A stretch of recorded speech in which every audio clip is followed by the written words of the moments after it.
Da-da, da-da-da-da-da-da-da. Da-da. Wait a minute, that's the wrong title.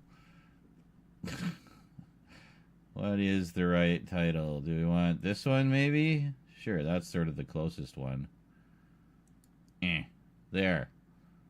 We're a very slick, well-oiled machine here on Channel Z. Hell yeah. Let me just enlarge the chat a bit for myself. And let's get this party started. Hello. So, kicking things off, you can see a big box behind the fan there. That's the shelves. Then we have rum, which I've already mixed into a probably too strong drink. I have a shot glass for taking more drinks. Bop, bop, bop, bop. Why am I out of sync? Hold on a second. Hold on a second. Come on. Ba ba ba ba. Ba ba. That seems a little better. And I have weed, some edibles, and I have a ridiculously massive burrito, homemade spicy beef burrito. Captain Hustles, how hype are you about the big news yesterday? Which big news? I've been kind of living in a hole.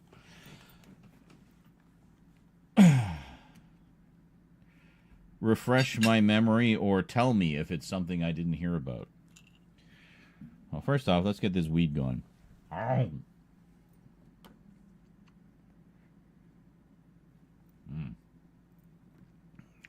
Oh, yes. Yes. And an actual proper remaster, too. For those who don't know what Captain Hustles is talking about, we just got an announcement yesterday about the 1996 Doctor Who TV movie starring Paul McGann and Sylvester McCoy. They got access to all the original film elements and are apparently doing like a full, proper 4K remaster of it. How cool is that? Oh, hello, Scully. How's it going? Here, look at my giant burrito. Check it out.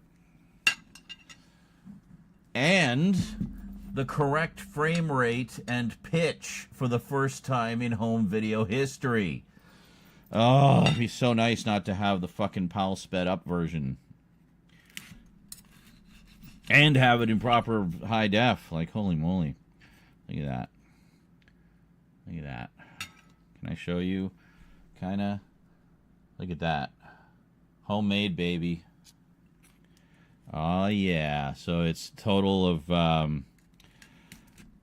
I made a big batch of it. Like, it took up like 4 containers. 2 in the freezer, 2 in the fridge. So it's about 1.5 kilograms of ground beef. So 1.5 kilos, which is, I don't know, 3 pounds or something. Yes, the different... I didn't even know there were different cuts of it. That's really cool. The so-called uncensored UK version. So I definitely... Yeah, I passed on the Blu-ray for the exact same reason. Because not only that, it was an upscale of the old PAL sped-up version, which I doubly did not want.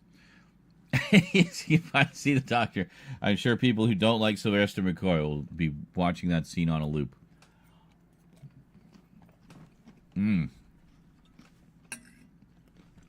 So, 1.5 kilos of ground beef, pre-cooked, and cook it up, brown it. 3 onions. They were fairly small onions, diced. 4 good-sized jalapeno peppers, once again diced, keeping the seeds, because the seeds are what give you the heat. A lot of people get rid of the seeds. Don't get rid of the seeds. If you like the heat, keep the seeds. That's where like 90% of the heat comes from, is the seeds. And then... Do I have to take a shit already? I've had 1 bite.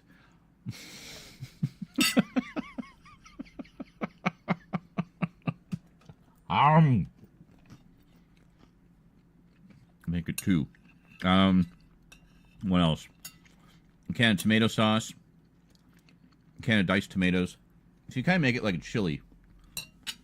But then what makes it burrito-y is 4 cans of refried beans. That's what gives it that kind of pasty texture. Yeah, and then I cooked up a cup of rice. I probably should have done 2 cups of rice because it was still a little, wasn't quite as full as I was hoping, but that's okay. The rice is really just there as filler, just to kind of, make the rest of it last a little longer. And it works really well. And I got these burrito wraps, which as you can see are huge. And that's that. And I lay down a layer of Cracker Barrel, no relation to the U.S. restaurant chain, by the way. It's a brand of cheese here. Cracker Barrel habanero cheddar cheese. So lay that down. So we got a lot of heat in here. And it's not overpowering either. I find it's just the right amount. It's about the same level of spiciness as you get, a little more of spiciness than you get from a typical red hot beef burrito from like the convenience store or the supermarket, but substantially higher quality ingredients. And the ground beef is seasoned like chili, basically chili powder and cumin. I have to go poop. I'll be back. Stare at my burrito.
Okay.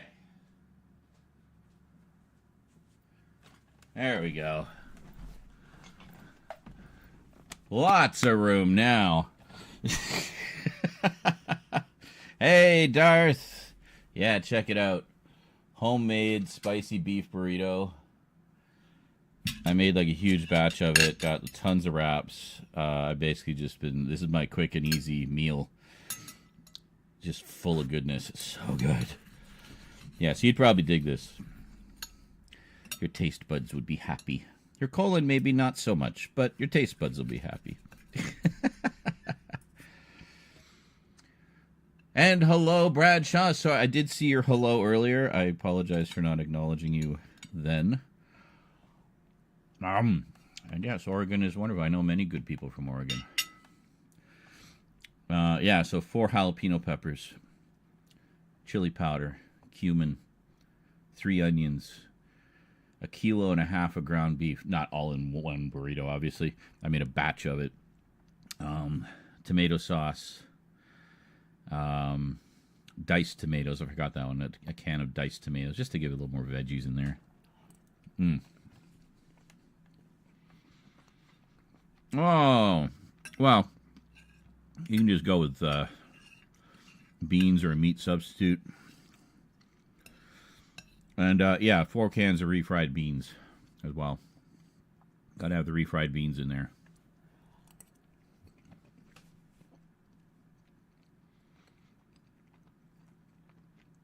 Which I discovered, right?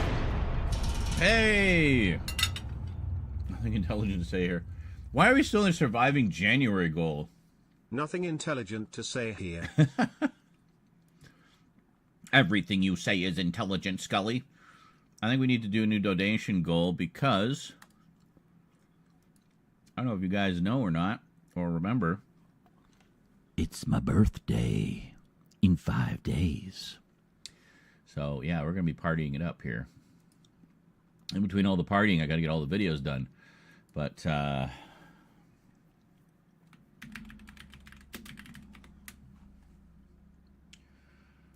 let's make this, we'll make it 500.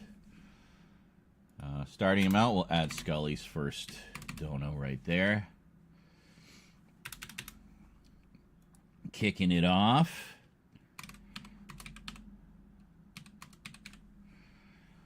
And even though my birthday's on the 25th, we'll end the goal at the end of the month. There we go. All right. Already at 4%. Thank you, Ms. Scully. Doing a Back to the Future marathon. Very nice. And hello, Scully. Hi, Scully, Scully, Scully. I forgot to say hello to you earlier, too. So, hello. I did see you on Fork Knife earlier. I've just been logging in to get my free levels for logging in. I haven't really played much. I played literally 1 round with Rose and Luke, just offline, and we won. I swear we got nothing but bots. It was not like an intentional bot round. I think it's just because we hadn't played in so long.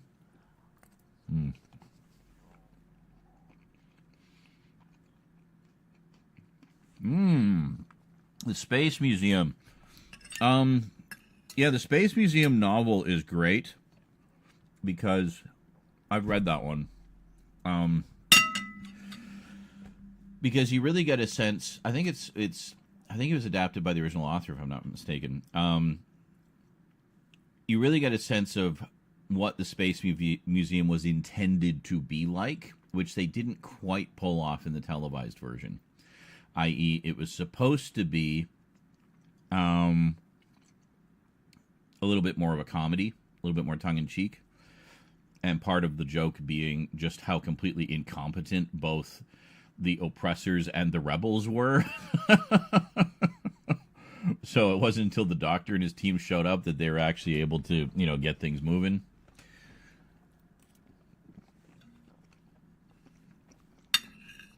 I always liked the Space Museum, but I have to say the novelization gave me a deeper appreciation for it.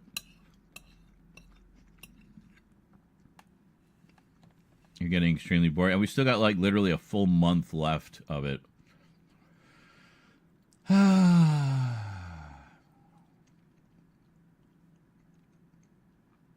was just doing a Back to the Future marathon. Almost done the trilogy. Speaking of trilogies or former trilogies, did you see the Toy Story 5 trailer? No, because I haven't even seen past Toy Story 2 yet.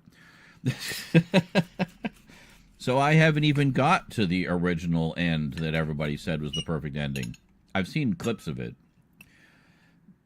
but I have not seen the full movie, and I have not seen Toy Story 4. I'm honestly woefully behind on Pixar stuff.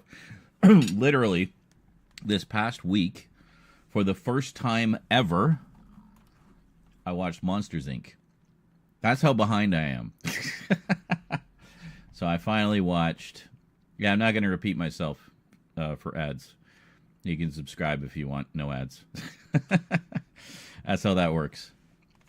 That's how they get you. That's how they get you to subscribe, by throwing ads at you.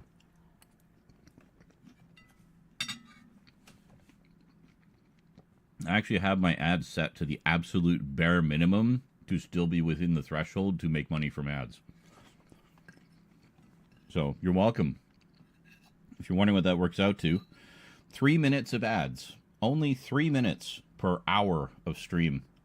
That's a pretty good deal. Well, I can't watch what I don't own. Well, I guess there are ways to do that, but I'll pick up a collection of them at some point.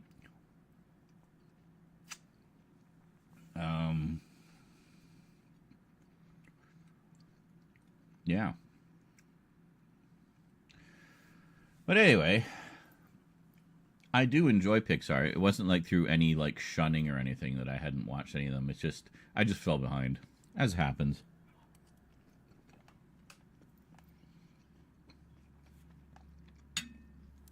I've been catching up on other stuff this week. Rose and I have been watching Twisted Metal, the series based on the game. Loving it. It's so much fun. Let's see here. What the hell did I watch the other day? I thought I had it in the stack here. I did not. What did I watch? Was it one of these? No, these are still wrapped. What the fuck did I watch the other day? Oh, I know what it was. Alien Romulus. I finally watched Alien Romulus. Yeah, when you get a chance, they'll make you cry. Yeah, I mean, Pixar, that's Pixar, man. They always make you cry. And then yesterday, I watched, Hi, I'm Jared Leto, and I'm in a Tron movie. Which, yeah, it was okay. It seems a little odd to have a Tron movie without Tron in it. Like, where was Bruce Boxleitner? Like, come on.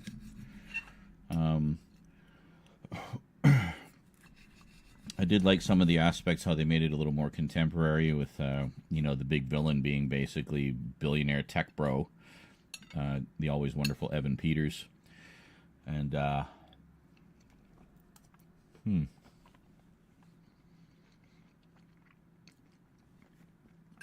Yes, Neve Campbell is in it. I will say nothing about her character.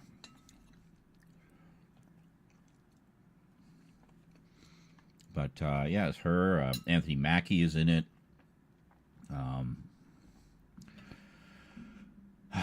What's his face? Will Arnett voices Sweet Tooth.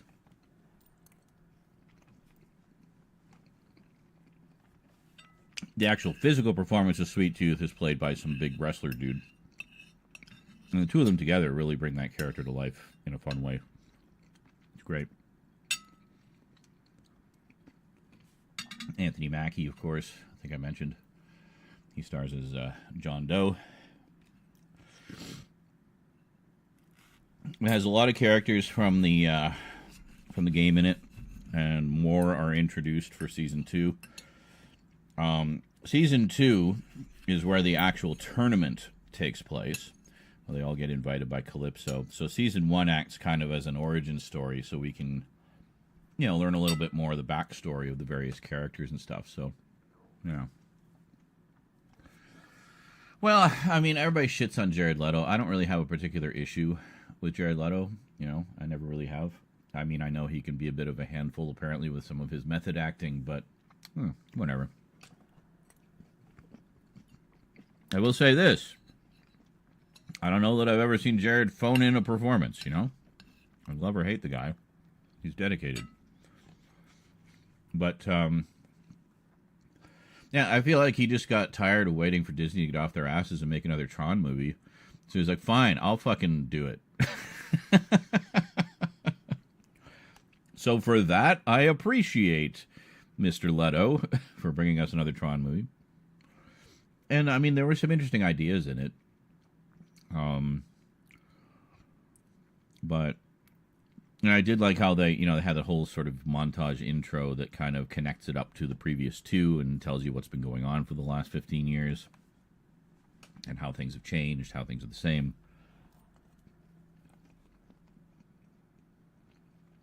It's good.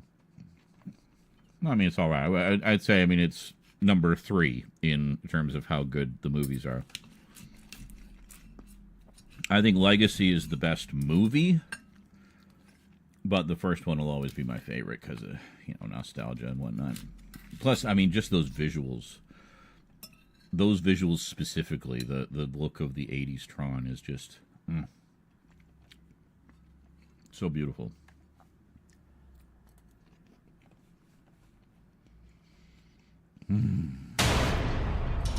Hey, Nihilist! Another tenner to the birthday fund.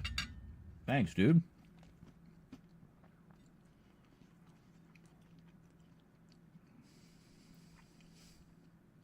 And a sub. So I don't know why it's not. Is it not showing us the subs? I'm so confused. I might have to check the alert box. I'll do that in a sec.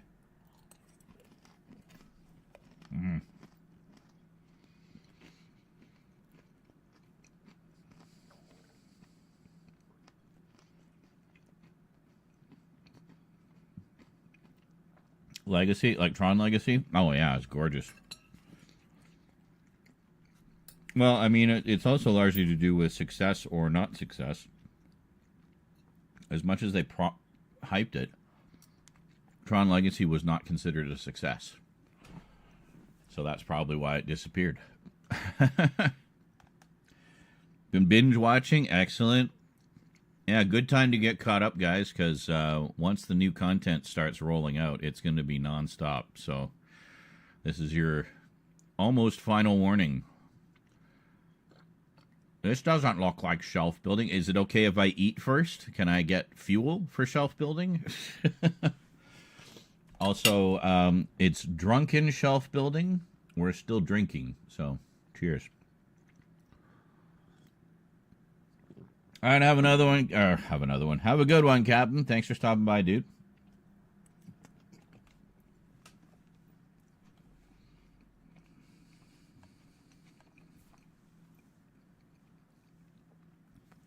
No, you cannot. Well, then. I guess I'll just die of starvation, then, for your entertainment.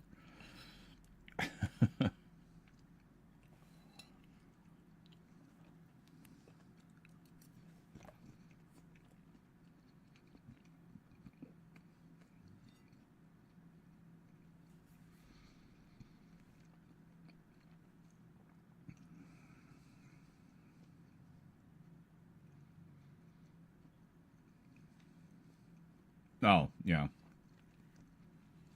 That's cool. Yeah, I know a few people who are in areas like that, or they have like one of those cards that gives them unlimited admission for a year or something. And cool. I haven't really gone much since COVID because I don't trust people to not be walking petri dishes of filth. We were literally just talking about that like 20 minutes ago. But yes, I have heard about it. Don't forget, guys, I do have a Discord, and most of the breaking news that y'all bring me was already broken on the Discord the day before. So if you want to double check, make sure I'm up to date on things, join our Discord. So,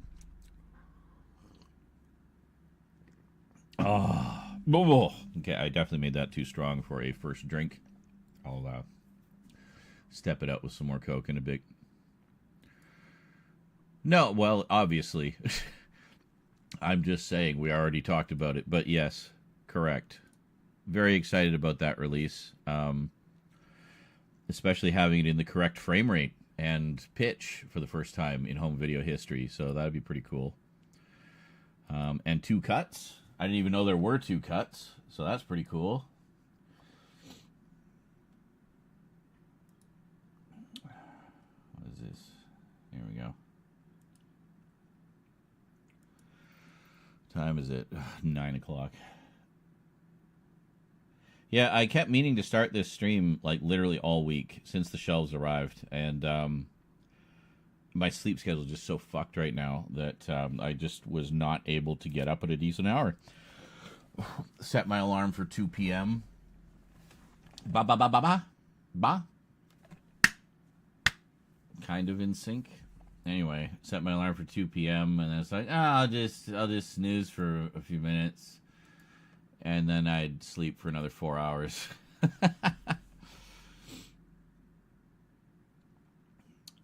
Scarlett Johansson, this one dickhead, took a phone call while the movie was playing. Seriously? Okay, that's when you take it out of the theater, dude. Like, just get up and,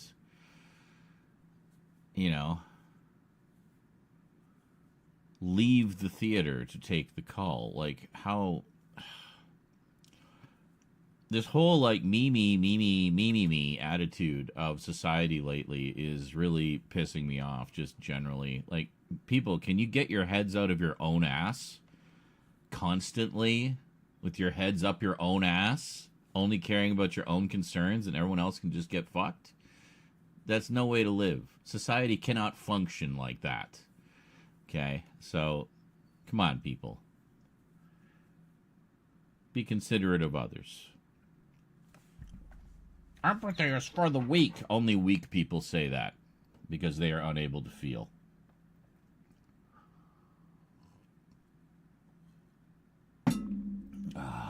Empathy is for the weak. Strongest people I know have empathy through the roof.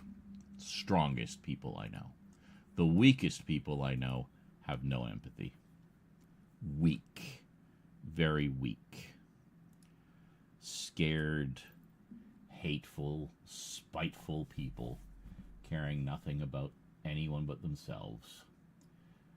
Yeah, well, see how that works out for you. See how that works out for you.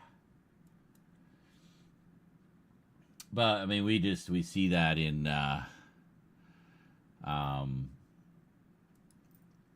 like, movie theaters are a good little microcosm of that. And that's another reason I don't really go to theaters very much. It seems like people got too accustomed to watching things at home, and they feel like they just treat everything like they're at home. The selfishness post-COVID is so raging. Yeah, it's mainly why I'm super selective of where I see movies. Yeah, thankfully Philly isn't too far from me. That's what the Film Society is. Will this shelf be dedicated to anything specific? Yes, it's part of the horror section. Because I got so many things for the horror section, I needed to get new shelves in order to properly organize them. And then there's also a smaller shelving unit, which was Rose's, but Rose recently got a bunch of new stuff for her room and didn't have room for it anymore. So it's similar to the... you can't really see, but it's similar to that shelving unit that you can't see. The Walmart ones that you've seen a million times. But it's not tall. It's a shorter one. It's only 3 shelves instead of 5 or 2 or something. 3, 2, 3. I don't know. Anyway, so I'm going to use that kind of as, I guess, sort of an overflow shelf, which I'm probably going to put at the end of the others. I don't know. We'll figure out somewhere to put it. Oh, I know. Well, the ones that I got for the horror section, I was just going to get another one of the cheap-ass Walmart ones, and I thought, but those are crap. I want a good shelf for my horror section that I just spent so much money on. So I got media shelves again. I think they're a similar height to the Walmart ones, but they're thinner and have more shelves and can fit more stuff. The ones I got can fit something in the vicinity of 650 Blu-rays. So... that should be just barely enough. Yeah. Excellent.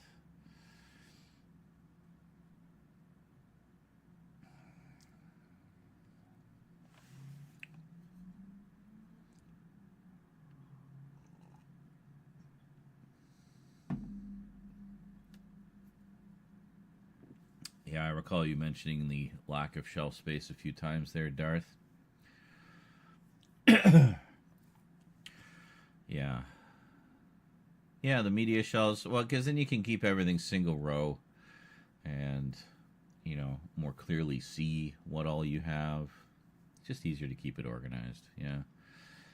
Yeah, the depth with the regular ones, you end up double rowing everything. And then it's like, what do I have in the back row again? Like, I hate that. I like having everything up front where I can see it all. So, when and if I get a bigger place, I'm just going to go all media shelves. If it's a house, might do what a lot of people do and just build my own, which would be cool. Nah, probably not. I'm probably too lazy. Just get a whole bunch, put them set next to each other. But, yeah. So, yeah, I was watching a few things with Rose. What did we watch? We watched Dread, the 2012 movie, which she had never seen. And she loves Carl Urban. She mainly knows Carl Urban from The Boys. But, yeah, so she really likes him. So she was delighted to see him in that one. And really enjoyed it. And then, as I mentioned, we've been watching Twisted Metal. And what else we watched? Oh, yeah, it all started when I was watching Monsters, Inc., actually. She wanted to watch the last bit of it with me. And when she watched it, she was pretty sure. It's like, I don't think I've seen this either. Like, really? You? This is like your generation. But, yeah, I think she said she'd seen the other one, Monsters University. So I haven't watched that one yet. But it looks fun, too. But yeah, I mean, that was great. I enjoyed that a lot. And it was fun watching it with Rose. So then we realized we were just watching it over Discord. So much like me, she likes to multitask while she watches things. So I was like, well, maybe this is a good way for us to watch things. Because there's a lot of things I wanted to show her, but she just never wants to do movie nights, right? So I'm like, well, what if we watch them on Discord? He's like, yeah, we could do that. Okay, cool. So, planning out all these different things we want. Oh, we watched The Max. That's what it was. The animated series adaptation of The Max. Based on the comic book. So, horror plus rum, red rum. Red rum, red rum. Well, the bat logo is on a red background. There you go. I don't know. You're gearing up to move? Oh, where are you moving to? Right next door to me? That'd be fun. Right next door to me. We'll slowly turn this entire apartment building into the Z compound. It'll just be Zaranizarek fans and viewers and friends. That's right.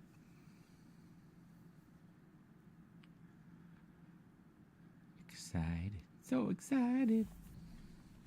I went down a bit of a millennial music rabbit hole last night. I was listening to, I guess some 90s and some early 2000s stuff.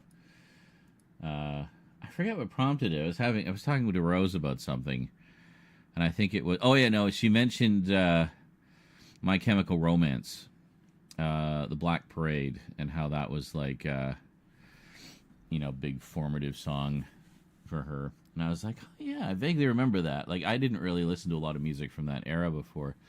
So, Mambo number 5. Yeah, now you're talking. So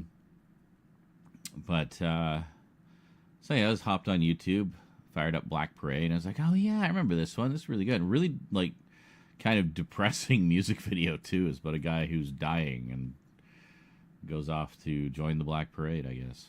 But, and then that, as YouTube likes to do with music, it just quickly threw together a playlist for me based on what it perceives my interests to be.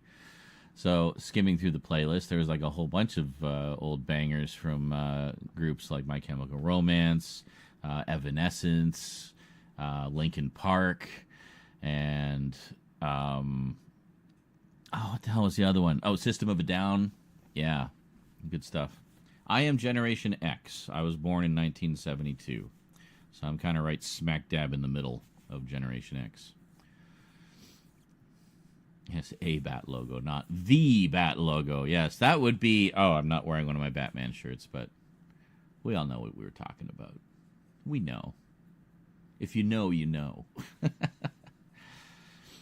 I wish, but no. Same town, just a newer build house. Oh, that's good. It would be nice not to have the leaky roof anymore.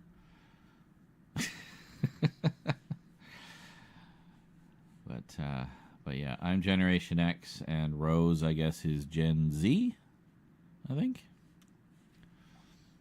She's a little outside of the millennial range. But it's useful. I mean, A, wanting to be the cool dad, and B, being a content creator, having someone of a different generation living under your roof, because then you can kind of keep up, excuse me, on music and, you know, popular trends and whatnot. Be a little more in the know than I would be otherwise. Though, I mean, I'm very much a young at heart type, so in terms of the brain wiring. So I tend to keep up on a lot of that stuff anyway. But I do have my moments where I'm the grumpy old man that's like, oh, I don't understand young people music. It's so stupid. And to be fair, some of it is. But I mean, some of every generation of music is stupid. There's a lot of good stuff too. So that's, you know, that's what I was listening to. So anyway, this random YouTube playlist, you know, which is now gone because it only exists in the moment, was fun. I mean, it had a lot of bangers on it. A lot of ones that I recognized or that I knew. 6-7, yeah. God, the 6-7 memes. Even Rose hates those. I mean, she was telling me about how, I forget what was it. She was like at a Starbucks or something, and the guy, you know, they had a little conversation. It was just kind of fun. They both had a laugh, and he mixed something up. And then she just pauses and says, and then he made a 6-7 reference. I'm like, and suddenly he wasn't cool anymore.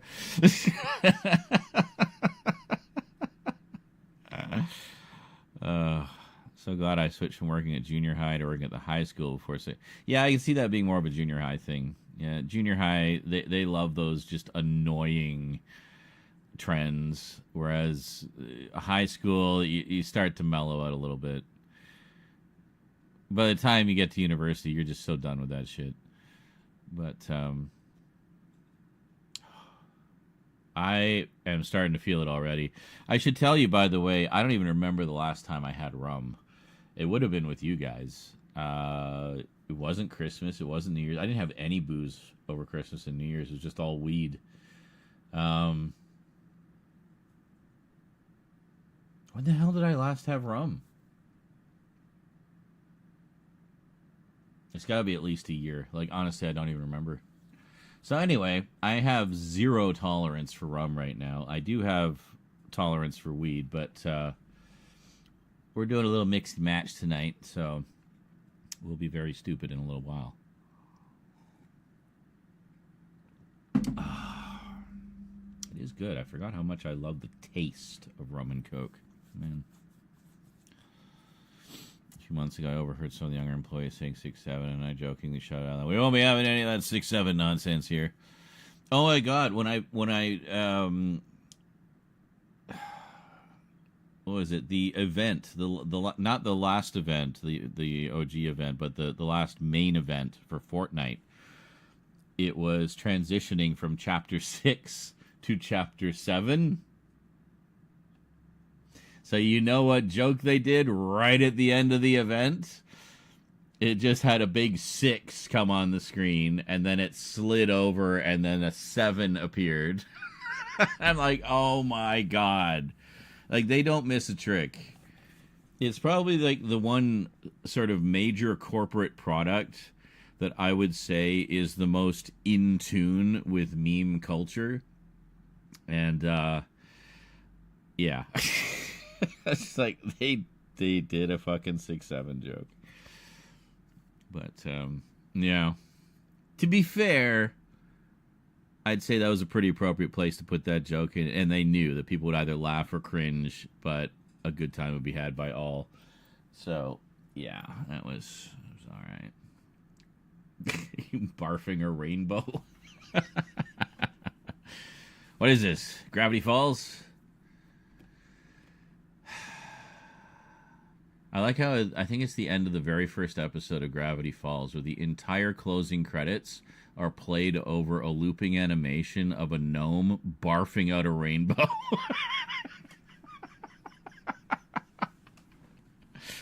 That show was so not Disney, and I love it for that. Bless you, Alex Hirsch. Bless you. I grew up getting in trouble for wearing a Simpsons shirt in 7th grade. Oh my god, all of that.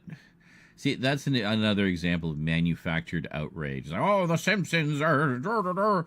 Yeah. It's no more or less offensive now, like in its day, whatever season you're watching, because it covers quite a few days now, than the Flintstones was back when it was on. It's the same fucking thing. Just changed for the times, you know? Has he really, Scully? Yeah, Rose loves it as well. Frank, bless his heart, sent me the Blu-ray set, the limited edition Shout Factory Blu-ray set a while back. This was before I started really shopping at the boutique labels more actively. And now Shout Factory doesn't even have a web store anymore. They closed their whole website. Now it's done through Groove or Gruv. It's spelled like grub with a V. I always pronounce it Gruv. I know they want it to. They want you to pronounce it groove, but no, you are Gruv. So anyway, yeah, was that the Eat My Shorts, the infamous Eat My Shorts shirt? Because I know that one raised a big stink. Eat My Shorts, the controversy of Eat My Shorts. Oh, Cam. Huh? Or was it Don't Have a Cow, Man? I think I've got one that's just Bart saying, go for it! So, like, they changed it so he made positive affirmations, I guess. Can't wait for all those fucking cartoons to hit Tubi March 1st. What's hitting Tubi March 1st? Did they, like, pick up a big library of cartoons or something? That's pretty awesome. I remember when I still had cable television, we had a specialty channel here in Canada. Well, there was two. There was Teletoon, which was all cartoons. It was mostly modern stuff with a little bit of retro stuff in the late-night slot. But then they put out, I guess they were getting Mondo ratings in their late-night slot, so they put out a second channel called Teletoon Retro, which was all old stuff. So, like, you know, 60s through the 80s and 90s, you know. It's great. Oh, Cartoon Network and WB cartoons. Very nice. So, Dexter's Laboratory, Flintstone Kids is one of the few Flintstone shows to still have yet to get a proper DVD release. They've had a few, like, DVDs of episodes, but no, like, full seasons, as far as I know, so... Some of them are already airing on MeTV Tunes. Oh, okay, cool. Yeah, man, I'm always down for more access to more tunes. You know what I'm saying? Watching 80s cartoon vids has made me crave for all those I grew up with. Oh, yeah, I'd like to do more of those, except the problem is there's a finite number of 80s cartoons, right? I've literally been collecting them for almost 20 years. So I basically have them all now. At least all the big important ones that were important to me. There's still a few more I want to get, like mostly Warner Brothers stuff, but You know, I still need to pick up Sky Commanders. A lot of people don't know that one, but I really liked it. Pirates of Dark Water, amazingly, I still don't have.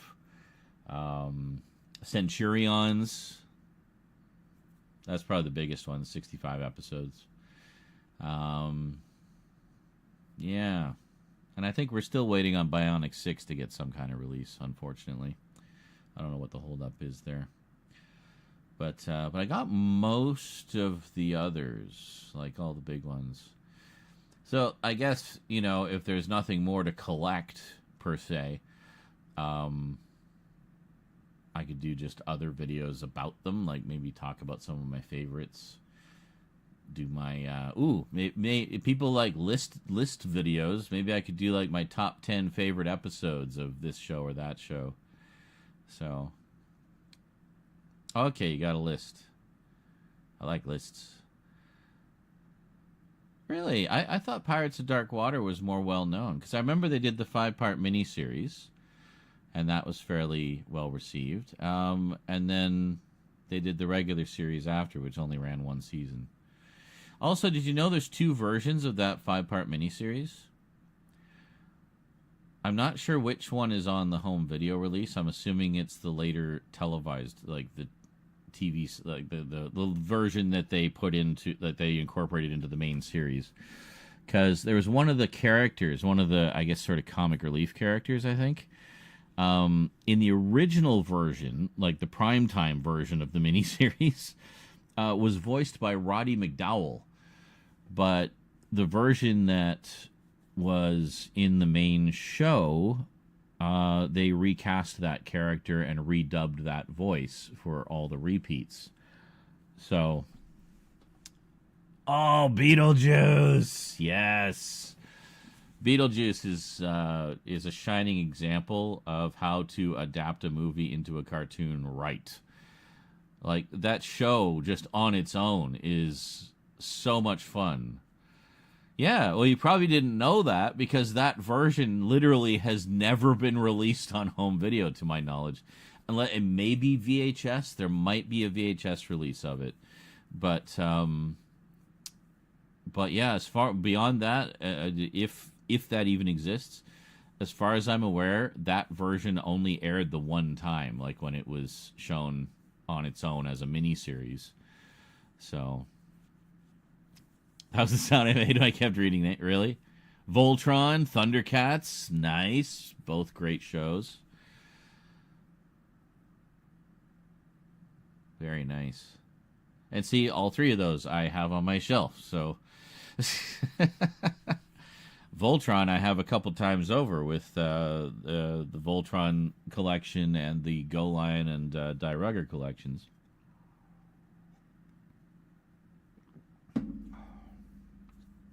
That's good stuff. That's the good shit. And Mask. I didn't really watch Mask very much when it was originally on. It was 1985. And the reason was 1985 was the glut year, meaning not Donald F. Glut, the author of the original of some of the original Transformers episodes. No, the glut years, in that we had a glut of cartoons. Everybody was doing their right out of the gate 65 episode syndicated Monday to Friday shows, which meant all the new shows, except for a few new weekly ones, but all the big new shows had 65 episodes apiece and were airing Monday to Friday, and often in the same time slot. So I didn't see Mask because it was on at the same time as my other shows. So it wasn't until years later I finally got to watch it on DVD and on YouTube. And sitting down, well, actually, no, that's a lie. I got a VHS tape, a single VHS tape of 5 episodes. And I watched it over and over again. And I wanted to see more. Because I was like, fuck. This show's really good. I really like this a lot. God damn it, I wish I'd watched more of it back in the day. So now, of course, I have a DVD set, which includes the 10-episode racing series. It's a Region 2 set that David Bunch of Numbers sent me. But, yeah. The New Adventures of Gilligan, the animated series. They did a couple of Gilligan series. I remember watching Gilligan's Planet, which is where they get stranded on an alien planet. So they're basically all Gilligan's Island all over again. It's just they're stranded somewhere else. But yeah, I remember watching Gilligan's Planet, and I don't remember. I'm sure I would have watched the New Adventures of Gilligan, because I used to watch Gilligan's Island all the time as a kid. I loved all those '60s Technicolor sitcoms. You know, I watched that. Batman, of course. Get Smart. I Dream of Jeannie. Bewitched. All of those. The color on those old shows, that were like the full-blown Technicolor shows, you know, like they just, there's nothing else that looks like them.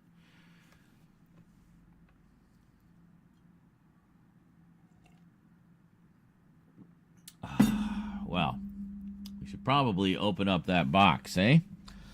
I haven't even opened it. I haven't even looked at the shelving. I have no idea how much space this thing is going to take up. I just picked one that looked good. It could stretch out like a zebra crossing for all I know. I doubt it, but yeah. I don't think it's much wider than the Walmart shelves, so I think it should slot in there fairly comfortably. There's going to be... It should be able to sit flush against the back of that one, but there is a foot, much like the other one. I guess it's because they're thin, so they have the foot there to help it balance better. So there's a foot that sticks out, so I can't put it flush with the corner of the other unit. I don't know. It'll be easier for me to just show you as we go rather than try to explain it now. So, Ginger or Marianne? Oh, Ginger, no contest. Or sorry, I was getting them mixed up in my head. Marianne, no contest. As much as Ginger is beautiful, I like a girl with a little bit more sass, you know, and smarts. And Marianne is, you know, Ginger's pretty, but kind of not much going on upstairs. You know what I mean? I want a girl who I can have a nice conversation with, and laugh with, and play around with, and goof around with, you know. And for me, that's Marianne all the way. Also, I like the darker hair. What can I say? You know, is that any surprise? Any surprise? I like the darker hair. Yeah. And she's farm fresh. There you go. Yeah, you could just slap her on a cottage cheese container.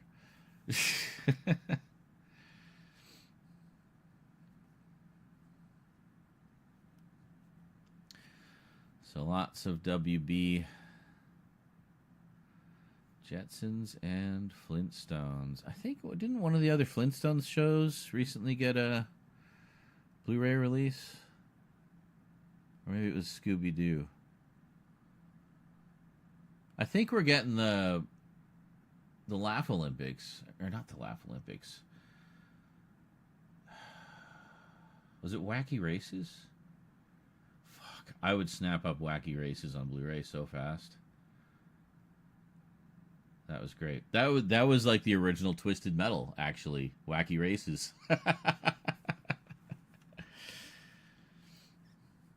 Yes, good way of putting it, Brian. Brian says Beetlejuice cartoon understood kidifying the movie while keeping the spirit of the thing. Yeah. So it focused more on the fun, sort of Halloween-y, spooky type stuff, you know, and the comedy, making it very, you know, goofy but also very surreal.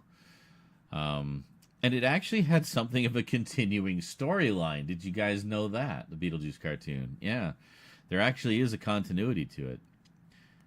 It ran for like 4 seasons, I think. Like, it had a pretty good run, considering. And it far surpassed the 65 episodes. I think it's like 80 or 90. So, yeah, fucking A. That's something I need to watch. Maybe I'll watch that as my next movie. Beetlejuice. It's over there. I just haven't watched it yet.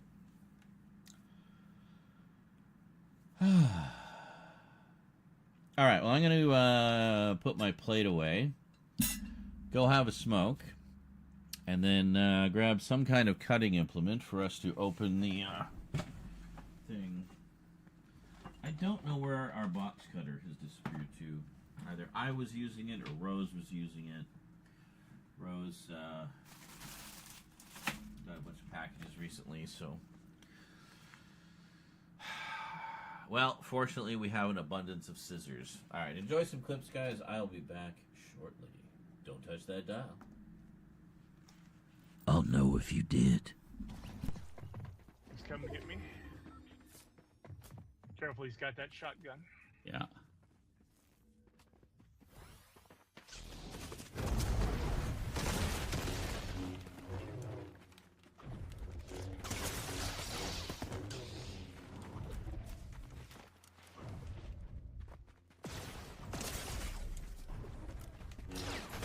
Yeah, motherfucker! Nice.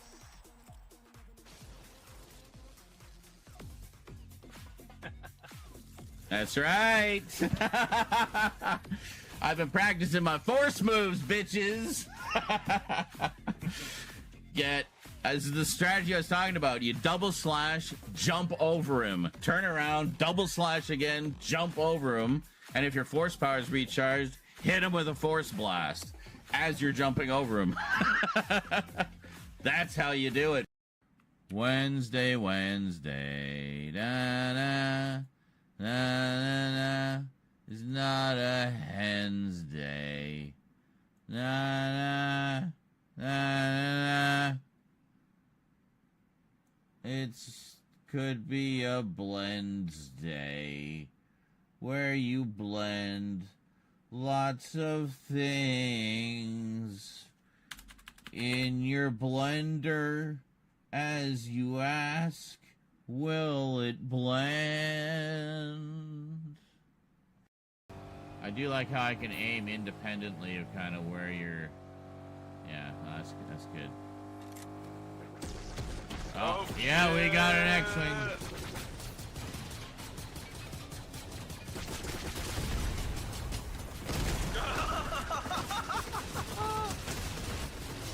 Yeah, that wasn't happening. Nice. You did it. That was incredible. There you go. He did not know what hit him. Holy shit. That was incredible. Yoda is just like giggling his head off over there.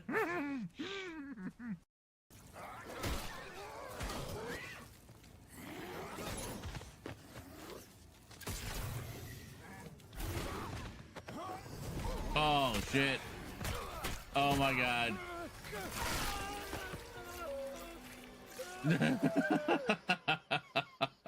Well. There it is. Our first death of the Callisto Protocol, ladies and gentlemen.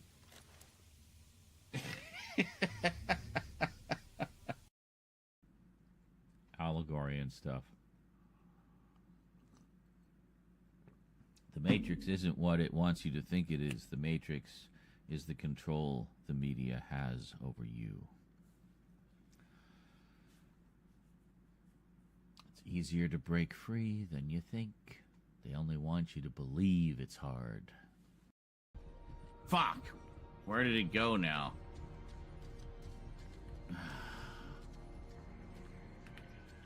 Wait a minute, I'm in zero gravity. Just chase it.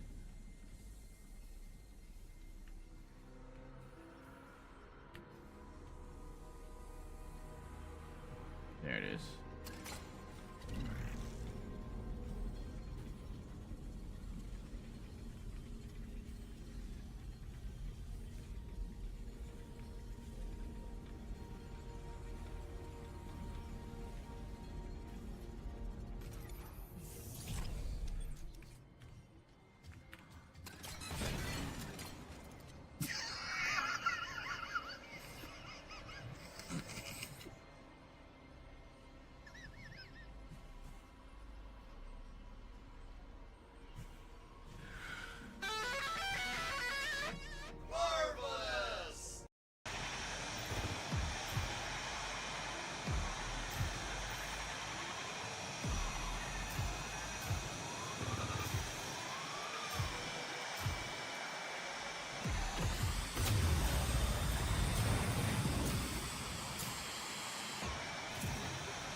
We did it.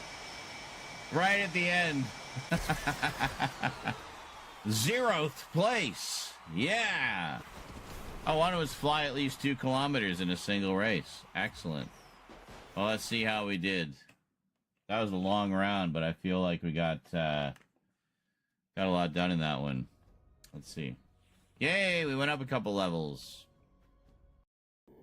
Oh my god, can you just pick up the damn pods already?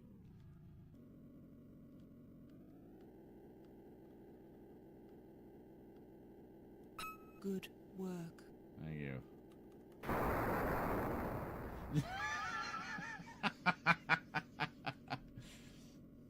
This isn't janky at all. There. There. Finally. Whatever I was cranking about. All right, here we got the moody room view. Let me just this one? Yeah, there we go. See, this is the let me turn it up a bit. This is the built-in mic from the new webcams. It's actually pretty good, I gotta say. Cheers to good webcam mics.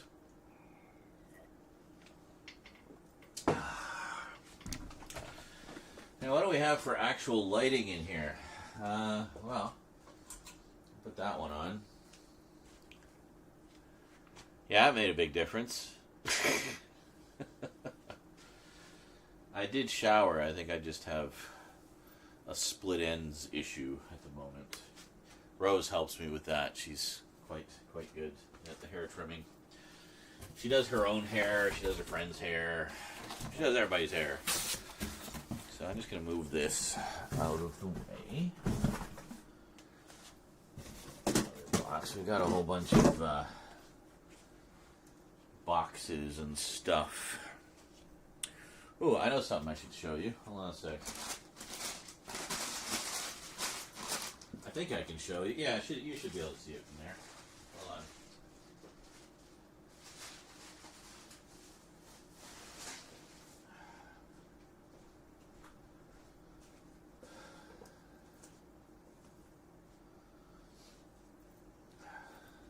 Bring you guys over here a little bit. We'll probably be moving around a bit as we go. Let me show you.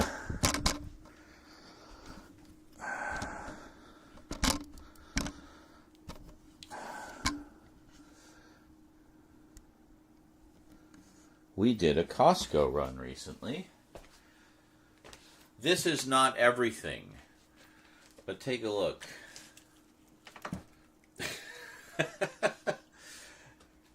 Now you see what I've done here is I've used the freezer bags to kind of squish things down and portion them so they'll thaw a little more easily, but also to save space, because I used to store everything in containers like this.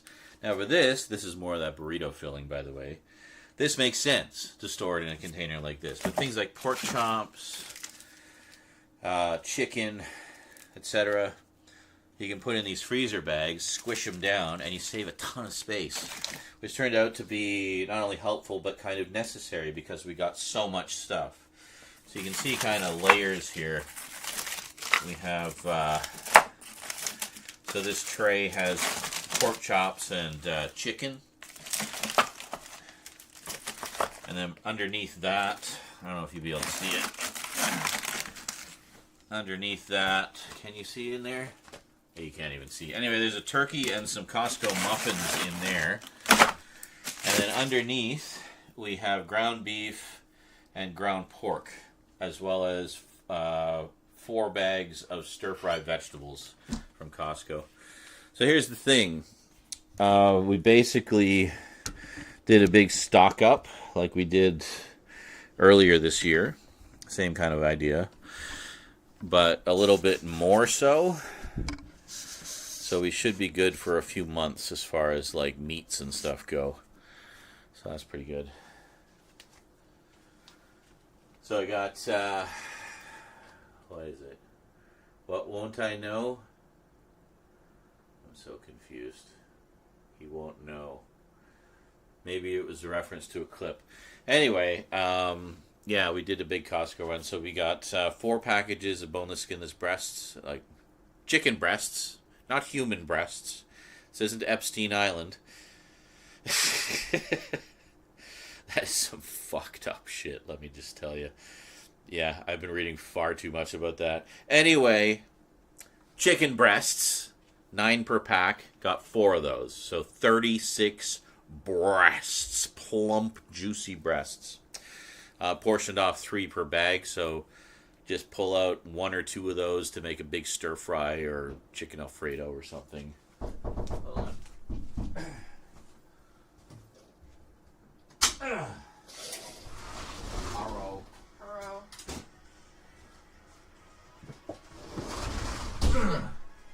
Are you staying or just dropping off? I'm just dropping off, but I'm changing. Oh, okay. Well, just don't strip in front of the camera. No, I'm not. I turned my music off because I realized you were streaming. Oh, thank you. Yes. Copyright flag. You made a little cat box. Well, I didn't mean to. It was just to get the thing out of the way. Okay. You doing the shelves? Yeah. Very nice. I tried to. So was it? Yeah. So we got 4 of those. We got 4 big tubes of ground beef, 3 kilograms each. 2 big tubes of ground pork, 3 kilograms each.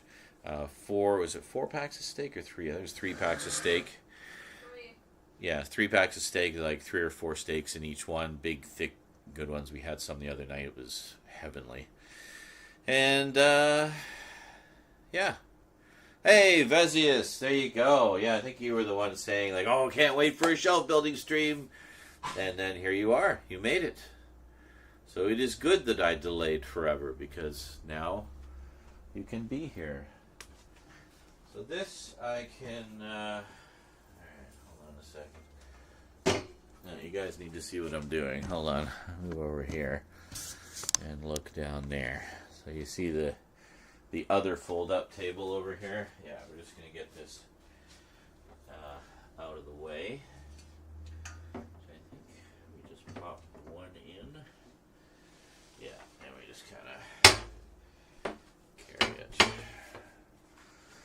Again, I think I'll just put it, whoops, I'll put it over here.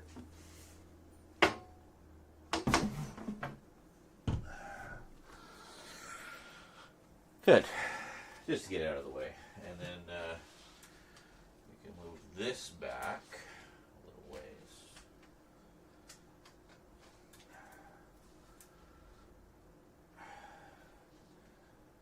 This might be a little bright. I will not keep it pointed. And we can just put it on regular light. And maybe what we'll do is...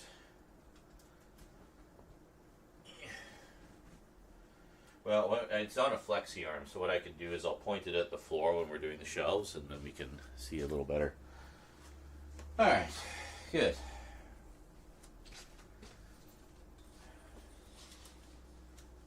Get the Chimera out of the way.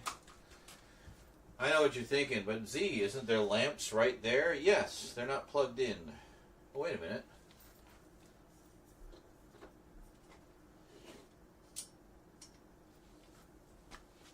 I have deceived you. I'm sorry.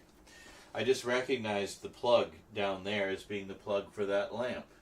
I've had that lamp since I was 10 years old, so I know it intimately well. I'm actually amazed it still works. You'd think like some of the wires would have corroded or something by now, but hey, I'm not complaining. Yeah, exactly, Rob. Rob says that turkey alone can last a week if it's just the 2 of you. I forget if we picked that one up at Christmas or Halloween. Christmas. It was Christmas, okay, yeah. So there was, I guess we got 2 and put 1 in the freezer. I like to have what I like to call an emergency turkey in the freezer because, I mean, you never know when times are going to be tough. Money's going to be tight. You'd be really craving some protein. You know, it's the building blocks of life. And, weed effectiveness. So it's good to have a turkey. Because it's one of those all-purpose meats that you can do a million different things with. Although usually I just have a plate of turkey with a bunch of gravy on it. But, you know, whatever. It's all good. But in theory, you can do many things with it. Shelf building time, Vesius Realm. Perfect. Zarenizer Eek. Hope that sub lets you enjoy your collecting without any pesky ads. Keep those geeky vibes strong. Hell yeah. Why are you just mentioning your stuff now? Hey, Duncan! Large 6,502. Morning. See, look, it's perfect kitty box. Yeah, that's fine. They want to sit in there, they can sit in there. I don't care. I'm off to After Magic. It keeps them out of my way. After Magic. Yep. Rose plays Magic the Gathering. She has a crew that she plays with every Friday. And then after that, a few of her and some of her friends go to one of their places. And they play more Magic at the friend's place. Which means usually she'll stop in here in between sessions to, you know, change or whatever. And then she'll take off and we'll see her again at probably 2 in the morning. So I'm actually just going to move the fan right out of the way because otherwise I'm going to be tripping over it constantly. As amusing as that would be for all of you, I would rather not deal with the chaos. I will, however, move my drink to somewhere a little more accessible. I was actually watching some of my Blu-rays. I watched, watching some of my dirty movies. The other day I watched Sex World. I think that was after watching Alien. I was in the mood for more sci-fi, but sexy sci-fi. So Sex World, basically think of Westworld, but it's all sex. I mean, there was sex in Westworld too, but think of like Westworld, but it's only sex. That's basically what Sex World is. It was fun. I enjoyed it. It's actually, you know, again, like these old pornos actually have good plots and stuff and character development and things. It was just a genuinely good little dystopian sci-fi movie, honestly. But, yeah, and then the other one I'm watching is an Italian one, which is basically cheesy 70s sci-fi. I mean, they say, like, on the back, they say, like, shocking hardcore sex. Yeah, there's no hardcore sex in this. It's basically barely qualifies as softcore. But it's a really fun, goofy, cheesy, low-budget sci-fi movie. The Beast in Space. So, you've seen Sex World, but you still have not seen Westworld. Arrow Video is putting out a hardbox 4K edition of Westworld. This could be your time. So, yeah. Yeah, definitely check out Westworld. It's great. And for everybody else, check out Sex World. It's fun too. Westworld is the better movie, no question.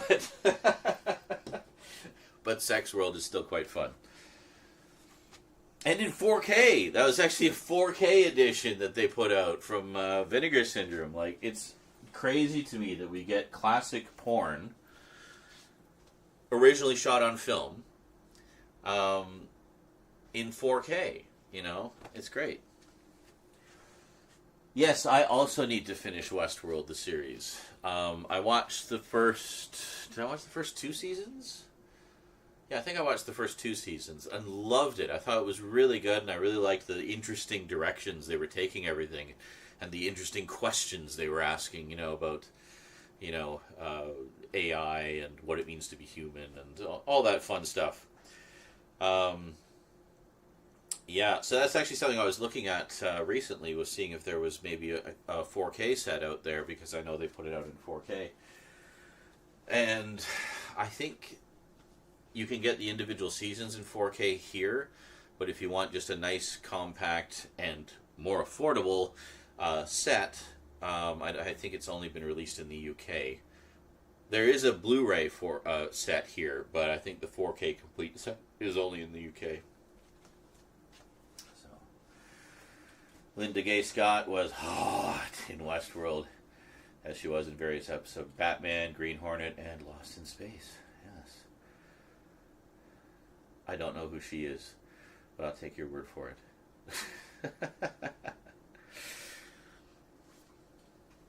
I probably know her, I just don't know the name. But, yeah.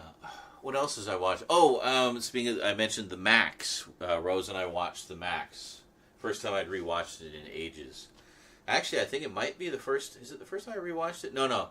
I was trying to think if I had rewatched it since finally sitting down and reading the original comics, which I finally did a couple years ago. But I'm pretty sure I did a rewatch almost immediately after that. Like, I must have. I would have. That's just me. That's how I operate. I read the book that a beloved thing I've loved forever was based on. Then I want to go back and watch the version I'm most familiar with the fresh context, right? And see how, what do I think of it now? So it's always interesting to me to revisit things like that. Gives you different perspectives. Like, for example, I just finished reading Hell House, which you guys know I just picked up recently, the Richard Matheson book. So one thing I'm planning to do in the foreseeable future is rewatch The Legend of Hell House, which was, until now, my only experience with that story.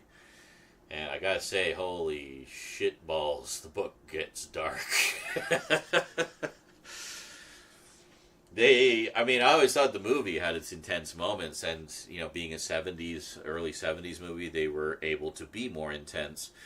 But even then, and even with Richard Matheson adapting his own book, like he wrote the screenplay, it's still way toned down from what happens in the book. In particular, one of the female characters just gets repeatedly brutalized throughout the entire story. And it's just awful, the things that she goes through. But that's the horror, These are not nice ghosts, shall we say. They are very not nice. As Duncan says, I just woke up 6 a.m. I still dries. My air conditioning makes them feel like sandpaper. Saw the Drunken shelf building, so here I am to watch the health and safety violations. Oh, Duncan, actually, I'm glad you're here. I got something to show you, dude.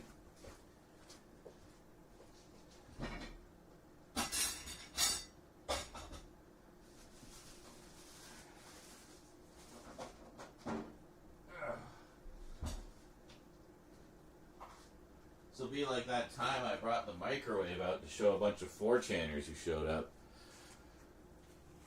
Dun, dun, dun! Check it out! You know what this is. Oh, yes. I mean, it's not, this does not to be a specific thing, but yeah. You know what this is. Hold on. There. Do you get it now? Yeah, obviously still have to assemble all the parts rattling around in there. But,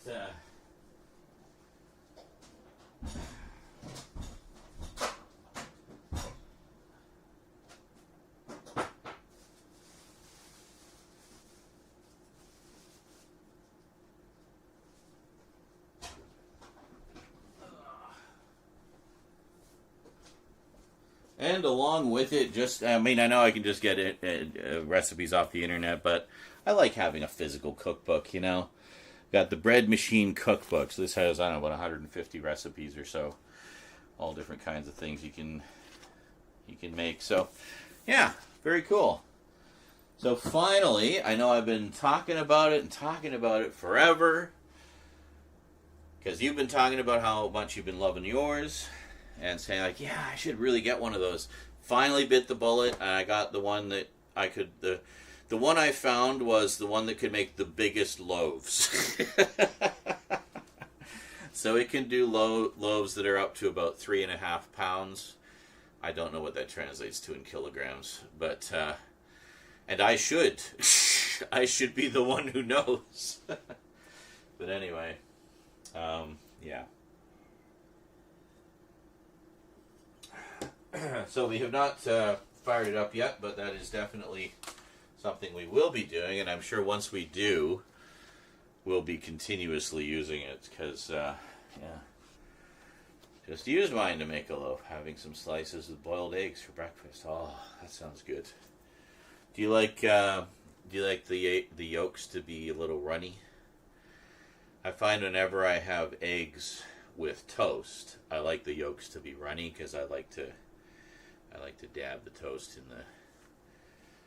the yolks. Like a freak. All right. Let's see what we got here.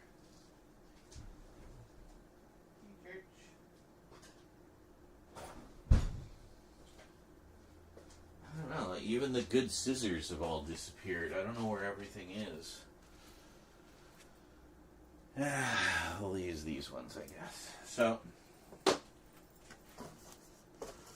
Oh yeah, and this was like the crate of pasta that we got from Costco.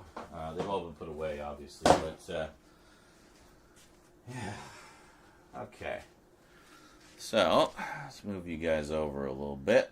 Oh, hey Emily, we gotta fire Emily up again. I mean, I actually need to, because I need her for some stuff in the special.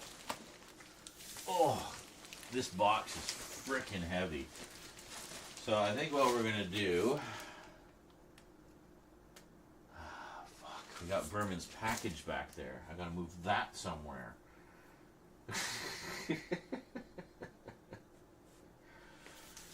So, just looking at this box...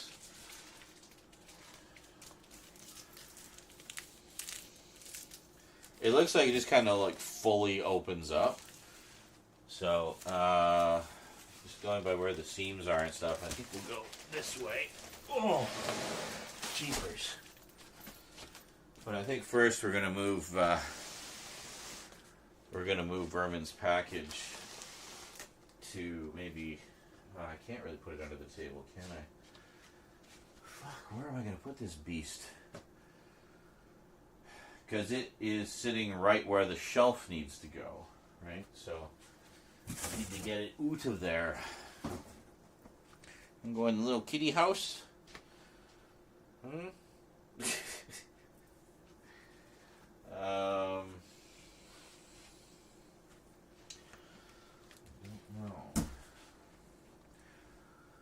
Well, I mean, I guess I just put it over here, I guess. Can I put this in a little more? Yeah, there we go. That's good. There, that's better.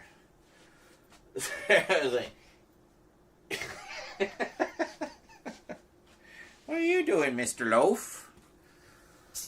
What are you doing? He was loafed a second ago until I called him out. It's like, what? I wasn't doing anything. I just scratching myself. Yeah, just a little itchy. You know, I wasn't gonna stay here, but oh man, this scratch, it just got so itchy. Yeah, so let's check it out. Yeah, this all seems to be in order. Yeah.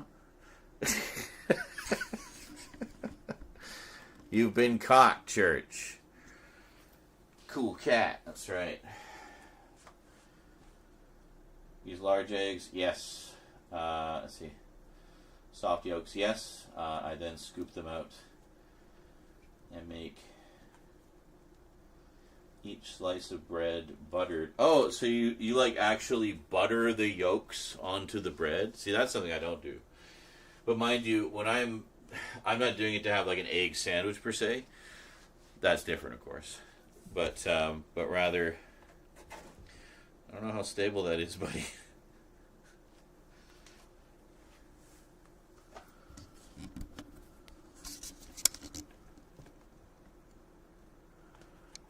It is very not stable. But he wants to check it out. It's basically a mostly unfolded box with a flat box on top of it.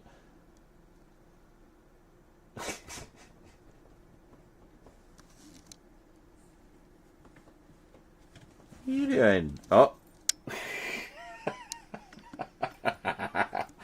I love how we heard her rummaging through the mess in the hallway to get to church. Alright, well, they're going to be looking around wondering what the heck is going on. And that's fair. I am being a little disruptive to their environmental peace at the moment. Oh, just wait, kiddies. It'll get even more so shortly. Did Rose already leave? I don't even know if Rose left yet. I didn't hear her leave. Hello?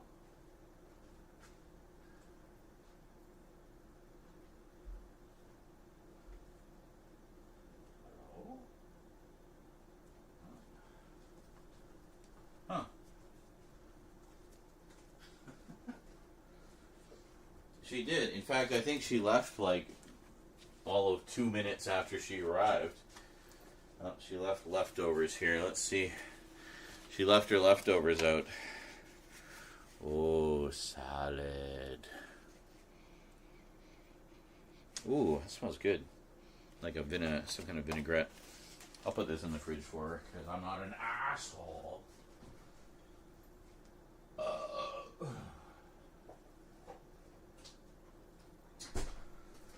All right, there we go. Now what were we doing? Oh yeah, building shelves. Okay, so we got to get Vermin's package out of the way. His momentous package. Well, maybe we can just slide it over there. Yeah, you can actually see the entire intended route. Let's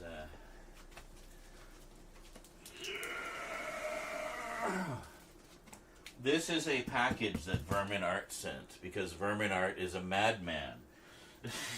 Look at this thing. Look at this. It's like the size of a child's coffin.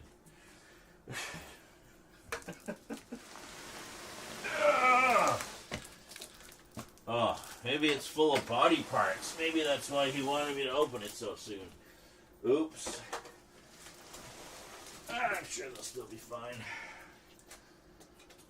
Ugh. Okay. So the idea is this is where the new shelf will go. Like basically flush back to back with this one. So same stuff that's always been in the room, buddy. I just moved it over. It is,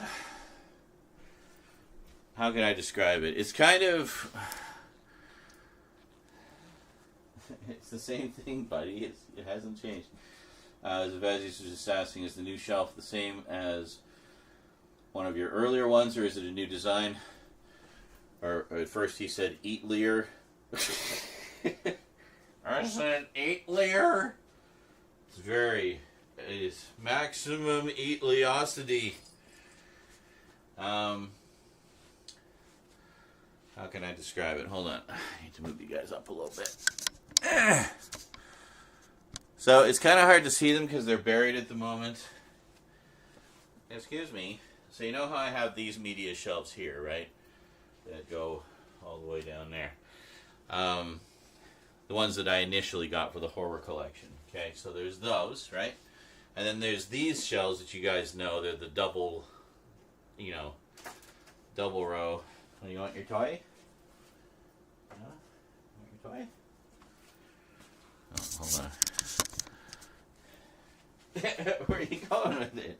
Come here. Oh. Oh my goodness. You can jump up for it. Jump up. He just parks his butt. Oh, there you go. Is that yours now? What's funny is we got this thing from the dollar store. It used to have other things on it, But all that's left is the little string. Yeah, you saw that and you went right for it. It's one of his favorite toys. We've had it since he was a kitten, and he still just goes crazy for it. Look at that. Oh, get the string, get the string, get the string. Oh.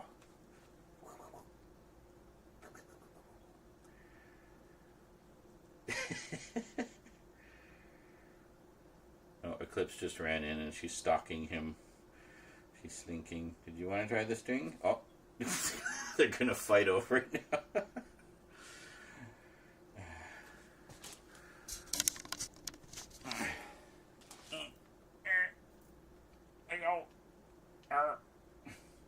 I'm not really pulling that hard. Or really at all. He's just kind of holding it stationary. Yeah? Oh. Oh, it's going to escape. It's going to escape. Oh. Where you going?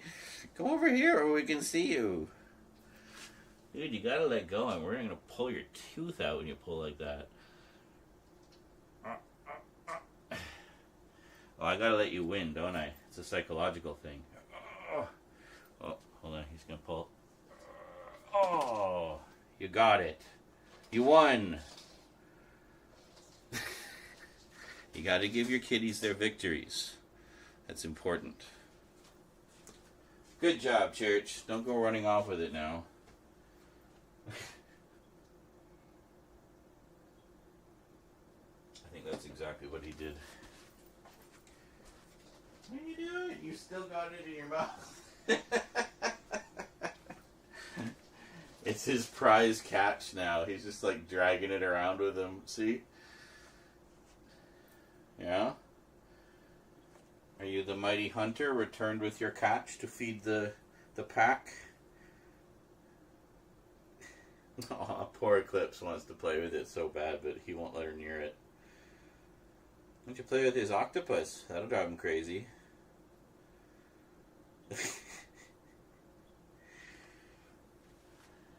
Hmm?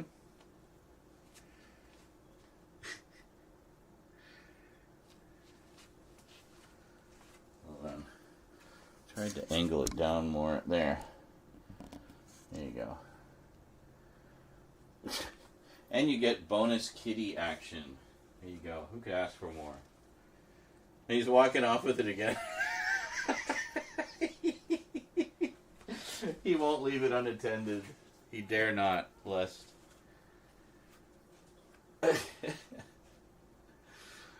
Alright. So anyway, we wanted to open this up. Ugh. Ugh. Ugh. I love how we're starting this at 20 after 10.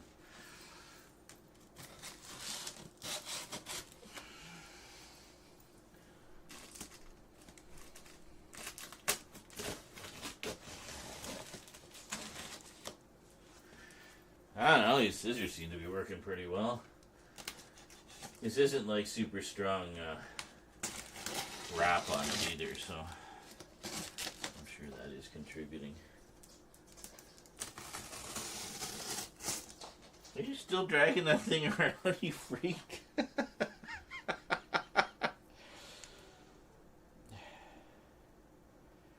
Alright, he dropped it. I was worried maybe it got stuck or something, but no, he's just being stubborn.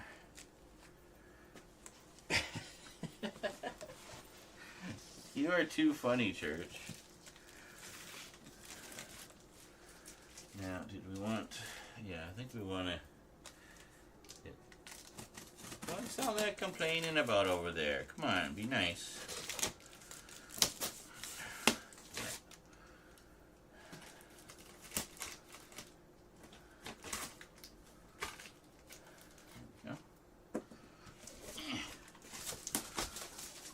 Oh, so I didn't finish describing the shelves.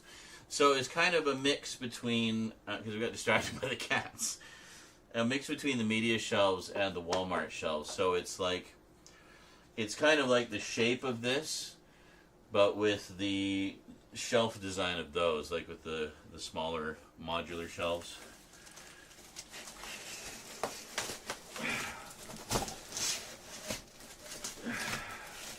Why do I feel like this is wrong? Oh, because it's full of... Because it's full of the foam, because that's actually the bottom. We opened it from the bottom.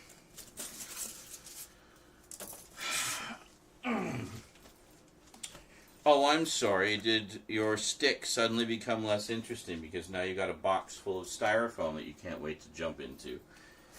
Yeah, just don't even think about it, cat.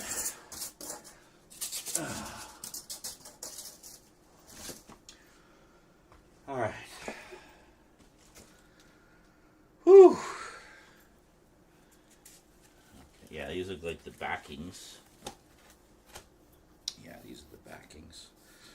You know what? I don't know that there actually is any hammering with these. I think everything just kind of slides into place or screws into place. So, perfect.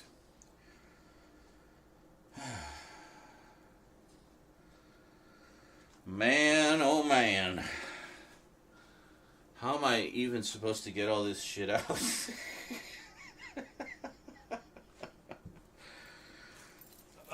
It's so complicated. God. Well, maybe if we just sort of start stacking things up over here, maybe. Sort it as we go. Because I don't want to leave all this, like, styrofoam and stuff for the cats. Because that's going to be too annoying.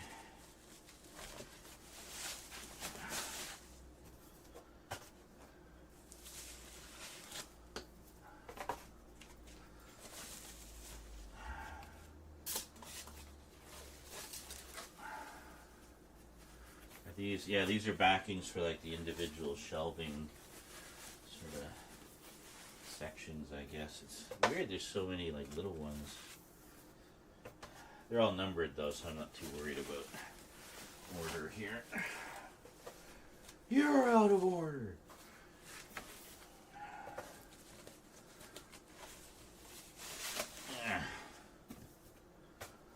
Oh God, there's another one. Okay. Honestly, can't even hazard a guess as to how big this thing is going to be. I just picked one that looked like it would hold a lot of Blu-rays. I was like, yeah, I'm sure that'll fit.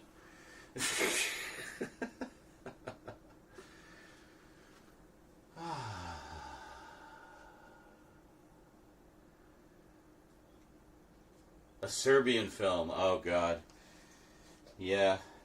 That's definitely one of those movies that, what are you doing? You are so silly. You just can't get enough of that, eh? Are you having some kitty nostalgia? Yeah? Alright, well, you have fun. Just don't run off with it so we can't find it. Okay. So, now we have what looks like a long piece. Long pieces, long. Yeah, see? It actually, the backings just slide in. You don't actually have to hammer them in at all. Fucking A. We could have done this anytime. Oops. My bad. So that's all the backings. So let me let me just move these over, maybe like here. Yeah. And when it comes to the actual pieces, put them here. I don't see a number on that one. Oh well, that's already fine. I'm sure it'll be fine. Famous last words. I mean, honestly, it should be fairly obvious. You can see what these pieces are. Oh, okay. Wider one on the end, I guess.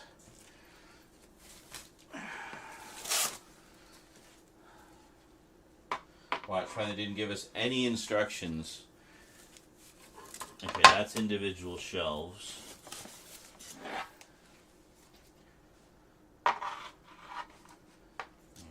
shorter? Why are these all different lengths? I don't know. I'm sure it'll make sense once it's all assembled. Oh, and the holy hole things. Oh, are they on the ends? Hold on. Ah, the numbers are on the ends. Okay, so, and of course I have the wrong ends up on all of them. So we'll put the number ends up so we can see what they are. I'm not too worried about things like the individual shelves, which are all basically the same size, or the backings, which are pretty interchangeable. But, yeah, okay, good. That'll make it easier.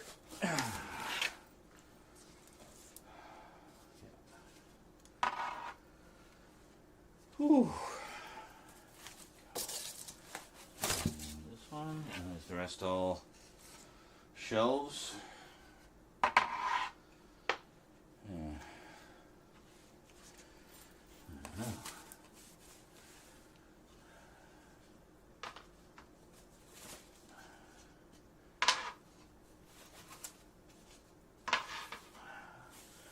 Oh, no. Some more long pieces here.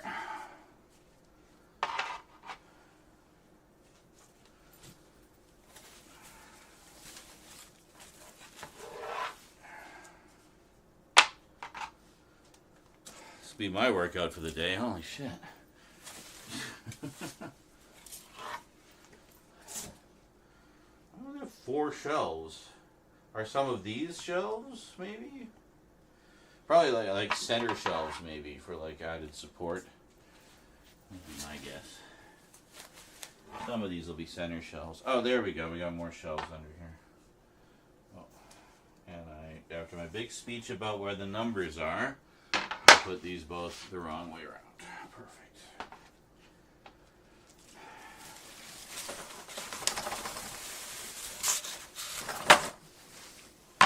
Oh. Okay.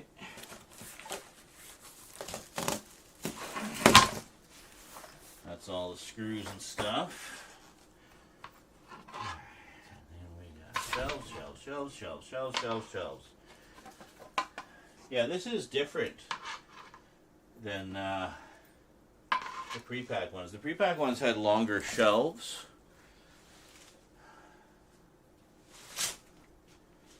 Off me.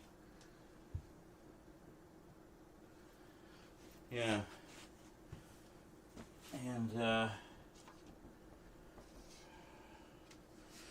oh, these have, like, holes in the bottom. You can see how they have, holes in the bottom. Anyway, so maybe they actually attach, not as loosely as the other, because the pre-pack ones are all adjustables, right? So you can adjust them however you like. I don't know. We're basically going by the pick on Amazon, where it looked fine to me. So, but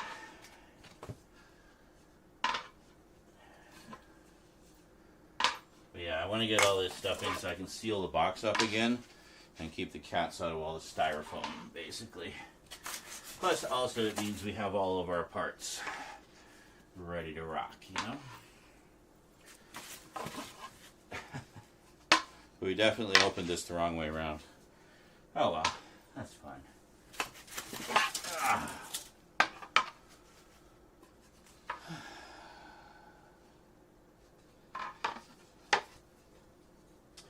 Well, Serbian film is one I have not seen, and I'm not in any big rush either.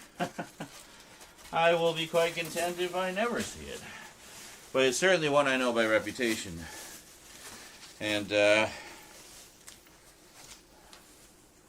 whole idea behind it apparently is it's supposed to be a political allegory for the state of things in Serbia at the time. And it's basically a big political statement by the director.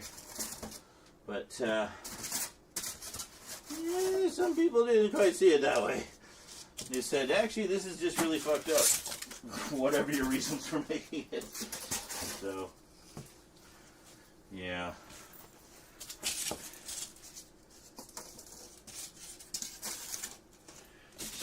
taken however you want.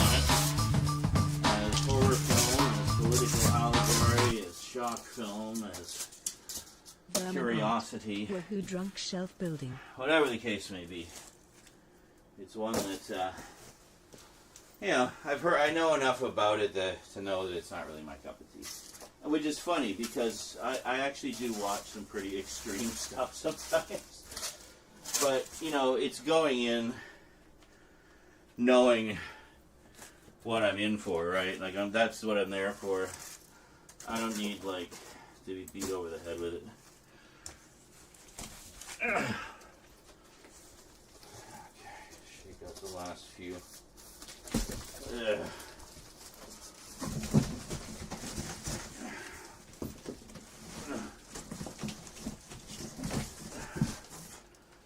There.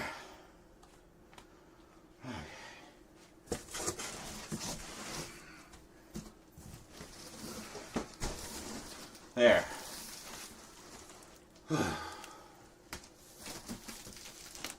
So that's all sealed up again. So I can just get this box out of the way by putting it in the way of other things. Oh, missed one piece. One piece. Well, I can just go in the garbage.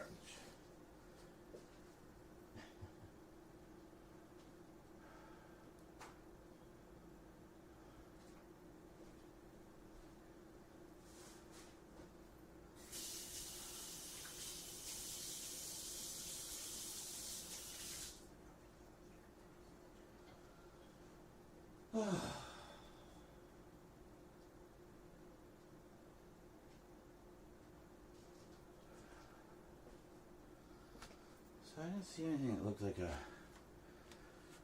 foot. Maybe it's a little, maybe it's just one of these bottom pieces. I don't know. So it appears what we have is a whole bunch of side pieces and middle pieces, a whole bunch of shelves, and a whole bunch of backings. And that's it. That's all she wrote. So. Hey, Vermin! Drunk shelf building. Fucking A, dude. You missed my struggle to move your momentous package. That is your momentous package right there, by the way. Right there. In my world, I'm totally not pointing at it, but in 2D land, I am.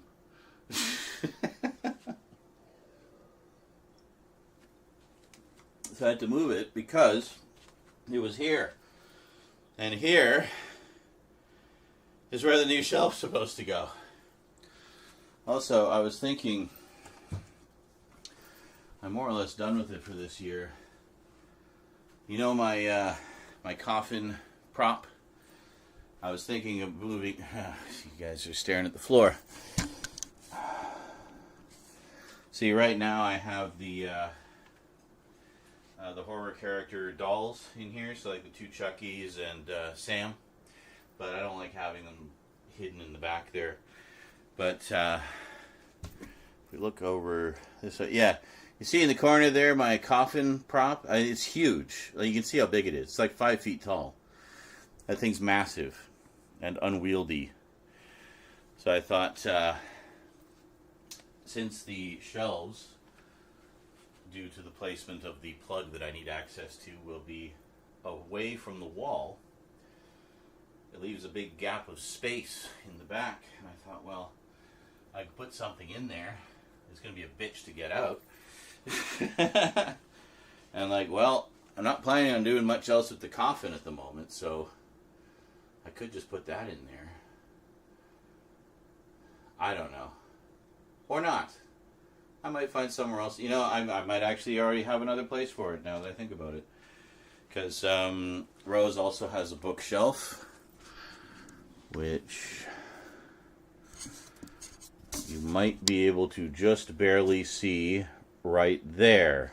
Hold on, I can turn a light on. There's a light over here.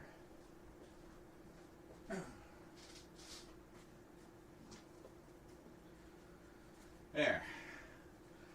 But sadly, this end of the hallway is currently blocked off with a bunch of roses crap. So anyway, we have a bookshelf here. It's 3 shelves at the top. Yeah, so bottom shelf and then 2 positionable shelves. She was using it for just various things in her room, but got new furniture and recently rearranged things, so she no longer has room for or a need for this shelf. So she said, well, why don't you use it? I'm like, I might actually be able to use it. So the idea is to move this. Hold on, hold that thought.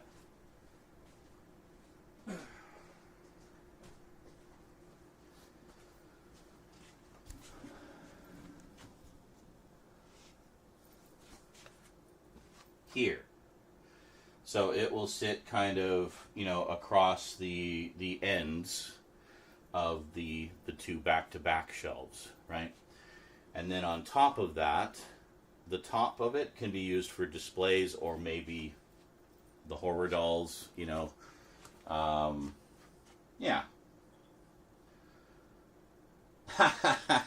I am on the ground floor, Duncan, for the exact reasons that you specify, because I too had that fear.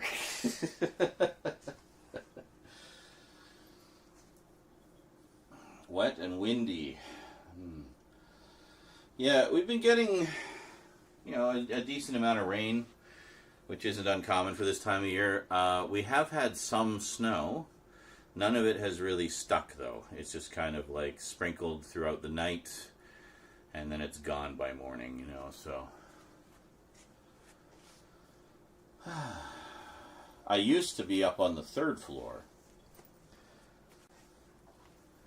Thankfully, this ground floor apartment opened up just as my collection began to grow to the point of needing the additional foundational support.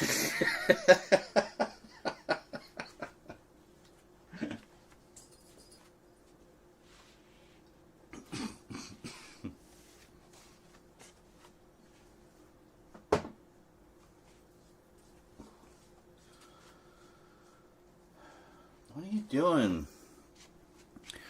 So I just tell everybody about how cool the bookshelf is, and now you're just sitting there licking yourself on it.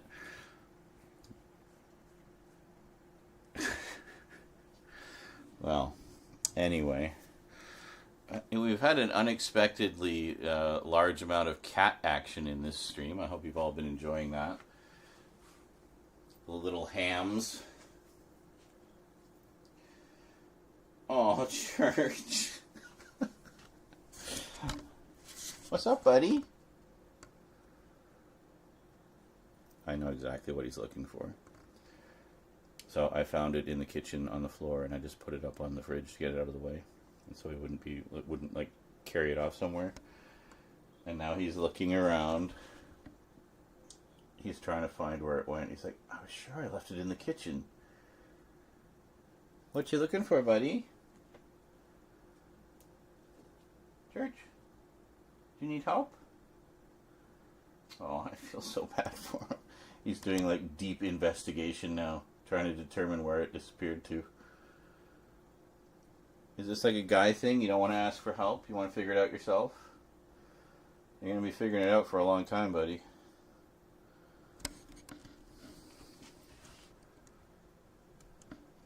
Where did it go? Is it up here? So confused. So yeah, fuck it. I've already forgotten what I was looking for. I'm just gonna scratch in this box. What you doing? Oh.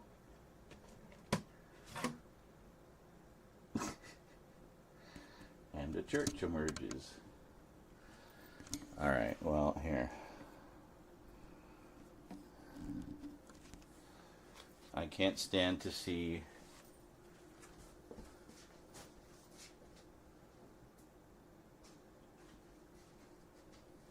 what's doing. Church. Church. Were you looking for this? Church. He's just ignoring me. He's We're interested in the boxes over there. Church!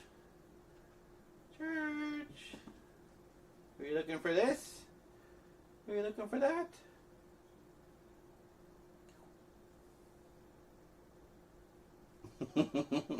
Yeah. Is that you just wanted to know where it was? You didn't necessarily want to play? Okay. Whoa. I said corrected.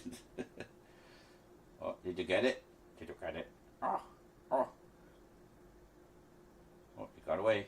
You got away. You got away again. Oh, itchy.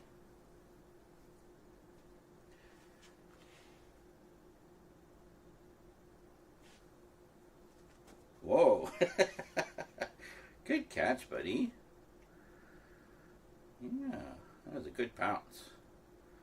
That string didn't stand a chance. Oh.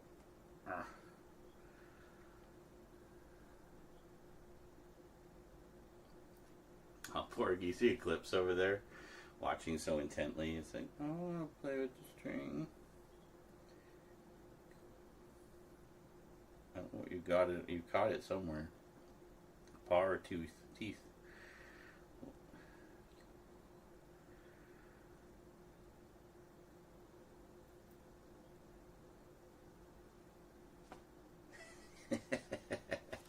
Can't resist pouncing on that one. Yeah. So we won't see a news report from a helicopter with ambulances and news anchors and headline. Live! Residential horrors physical media collection collapses. And first responders are trying to determine if the bodies are real or mannequins. For some reason I thought you were going to say real or Memorex.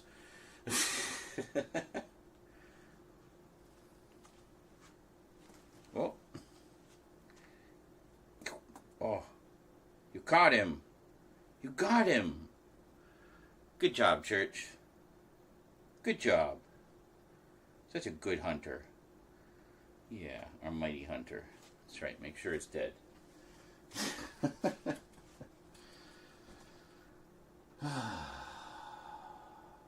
or mannequins?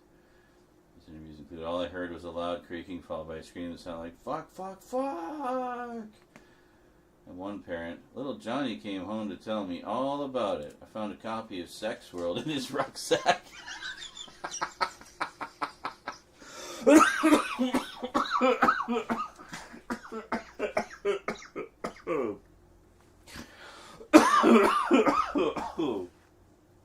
Oh my god. That I was not prepared for that one.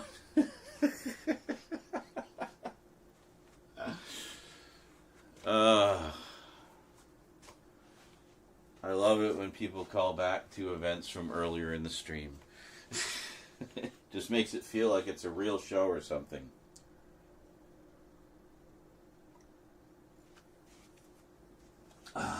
Well, there are neither a box of shelves nor cats doing funny cat things on the floor. So why are we staring at the floor? Let's look up. Way up. It's the friendly giant.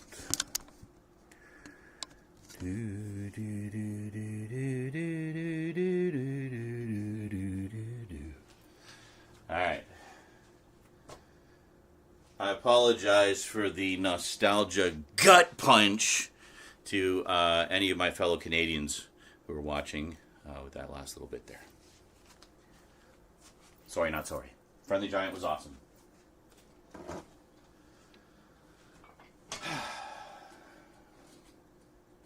$30 kilograms. God. That's like if I got 10 Costco tubes of ground beef. Literally. Each one is 3 kilograms. So is that why you wanted us to open it so soon? It's 10 Costco tubes of ground beef. Right. Time to put the eggs on. Me hungry. I'll ask the Commodore 64. Oh, I love that you still have that going. what tea to have. Now, for those who are newer to the stream, Duncan is all about retro computing. And when he says he's asking the Commodore 64, it is an actual, genuine Commodore 64, not an emulator. It's the real deal. And he wrote a program where he input all his different types of tea, and then it will randomly, just a simple randomizer, it'll randomly pick one of them. And that's how he determines what tea he will have for breakfast that day. 10 lumps of beef. Excellent. Excellent. Can never have enough beef.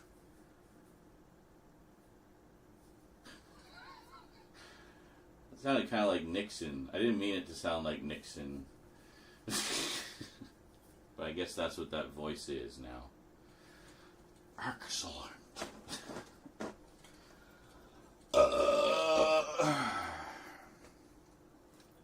I love hamburgers.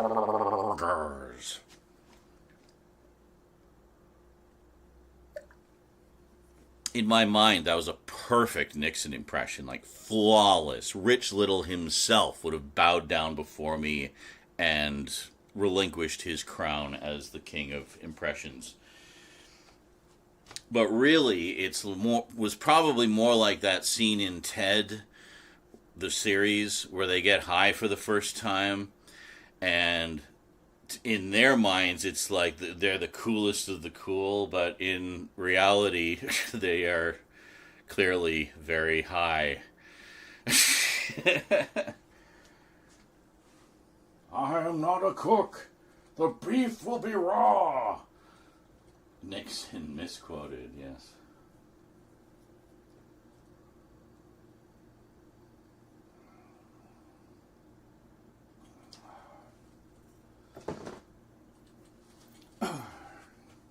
See?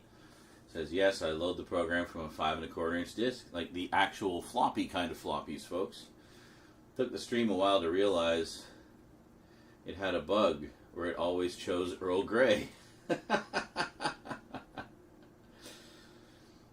The bug was it didn't randomize correctly, so the first random choice was always the first item. And guess where my fave tea was in the list? Yes. See, I'm not even a big tea drinker, but even I will attest to the excellence of Earl Grey. And yes, Star Trek may have influenced that decision a little bit, but hey, if anyone appreciates a good cuppa, it's Picard.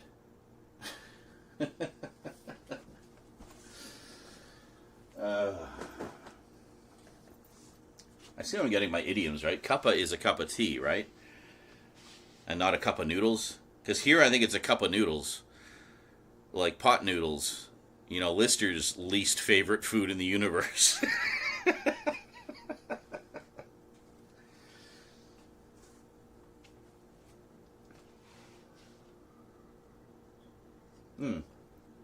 You do cup of joe.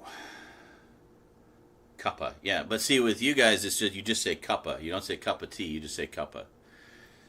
See, here we say like cup of joe, meaning a cup of coffee. So we have to clarify. All the information must be spoon-fed and never inferred. In America.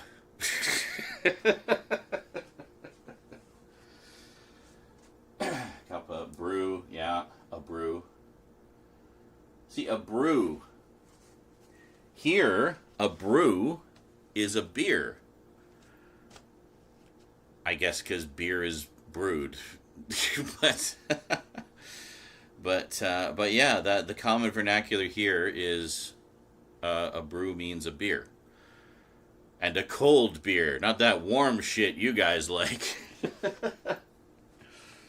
And with actual alcohol content, not like that weak piss water you Americans call beer. Go up to Canada, you want to try some real beer.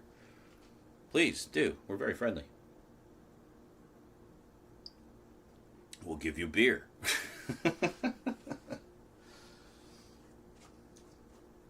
Pepsi and Coke fizzy caffeine. Did you guys ever get Jolt Cola out your way? I remember that one. here. It was in the 90s, I think.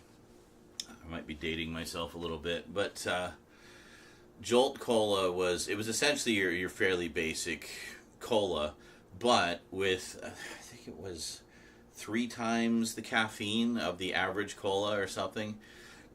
So yeah. So whenever we needed wake up juice, it was basically the Red Bull of its day, I guess, except it was cola and not fruit juice. But yeah.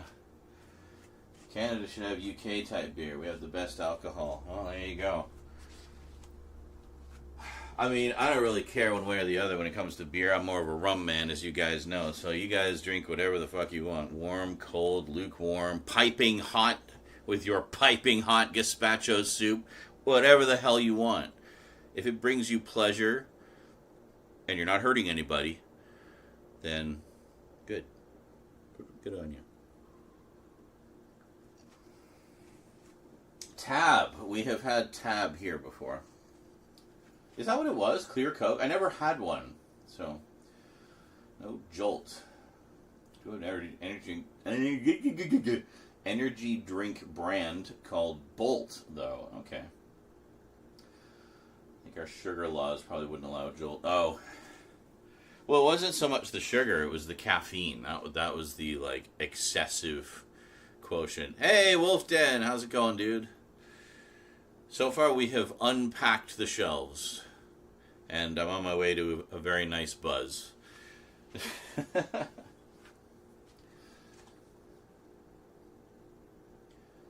hope in the future spaceship crews are given the guidance on gazpacho soup. Yeah, I know. Why couldn't they have included that in basic training?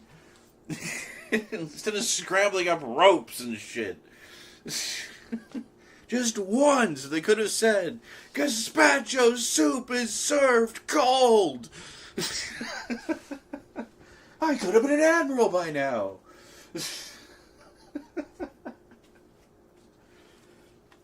That, for me, is the episode where Red Dwarf finally, like, everything clicked into place. You know, it's the last episode of the first series. I mean, the first series is still great. I mean, there's some terrific episodes in there. But, you know, it's not the strongest of the show. But that last episode with the 2 Rimmers is so good. Yes, I also have the Blu-ray set. I picked up... I had to. I'm not waiting for a domestic release, and I'd rather have it in the PAL format anyway. Got the... so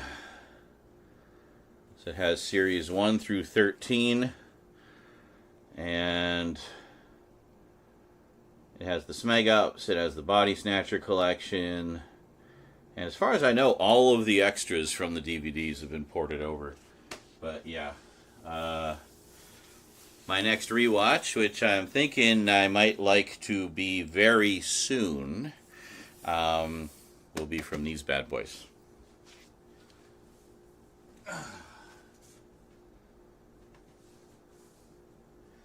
And I also get, these all arrived a while ago, but I did also get Season 2, or Series 2 of Blake 7. So, here you go.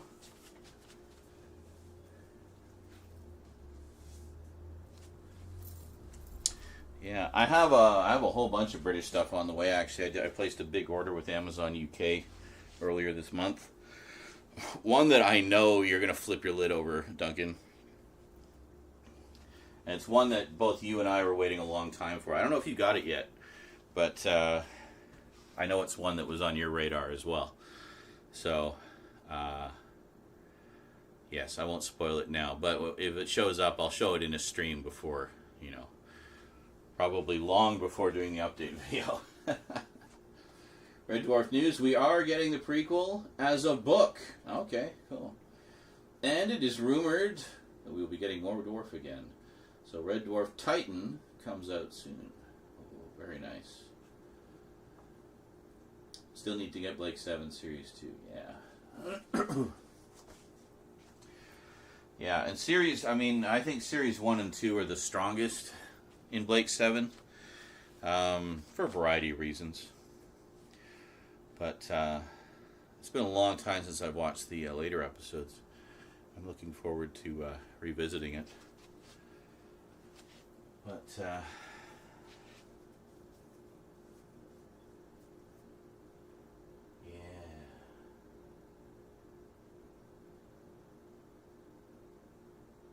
So I was watching something else recently. I don't remember. Oh, I did finally finish watching Doctor Who: The Savages, the reconstruction of the missing story. That was quite good.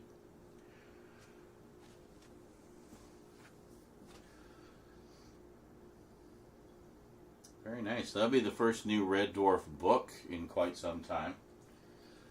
I have all my Red Dwarf stuff on my British sci-fi shelf. And I have the first 3 novels right here.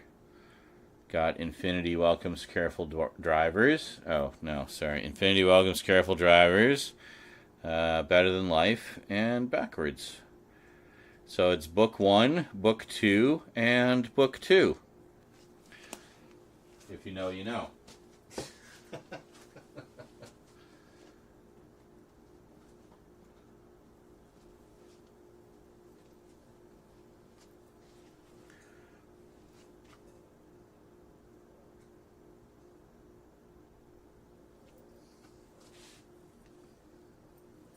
Cheers.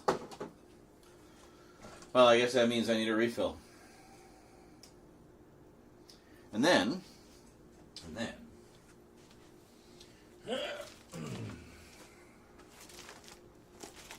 I'm assuming this is the instructions here. Ziploc bag to keep them fresh.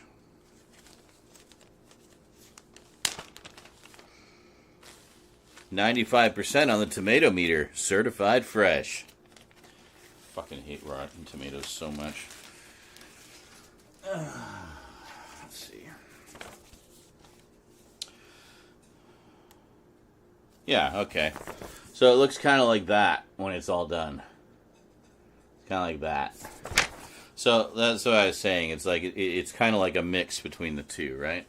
So it's got the depth of shelves and the smaller, cubbies or whatever of a unit like that. But it has the height and shape of a unit like that. Sorry, let's see who this is. Holy cock, says Cruel Latin. The Z-Man has returned. Again. This time with more shelf building and booze. Hard to imagine what I've missed so far. People piss shit dick fuck, can you believe they haven't been locked up? Zarani stumble. I heard most of that. Yeah, no kidding. But hey, at least Prince Andrew's getting raked over the coals. So, though oddly for other issues, it's a start. It's a start. Uh-huh.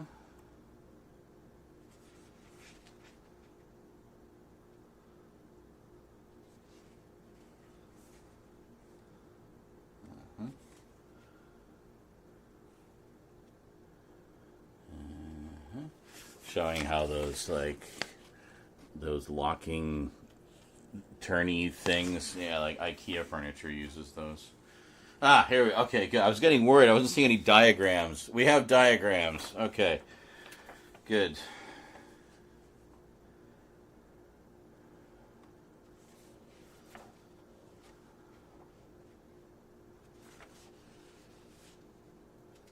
There we are.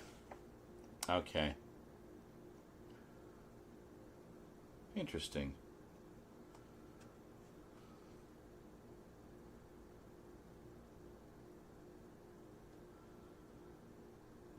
What?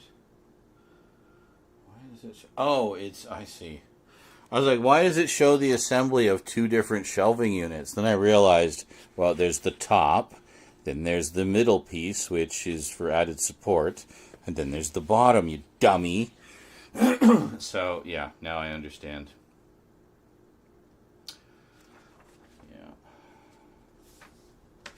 So I'm not sure. Are the shelves adjustable? I think they're adjustable.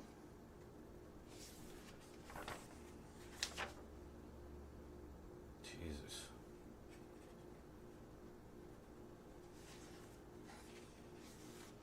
Oh my God. Oh yeah, so Carlatin, apparently there's no hammering involved with this. There's no nails. It's all just screws, and like the backing just slides into slots on the back, which is honestly better. So yeah, there's no hammering at all, so we could have done this anytime.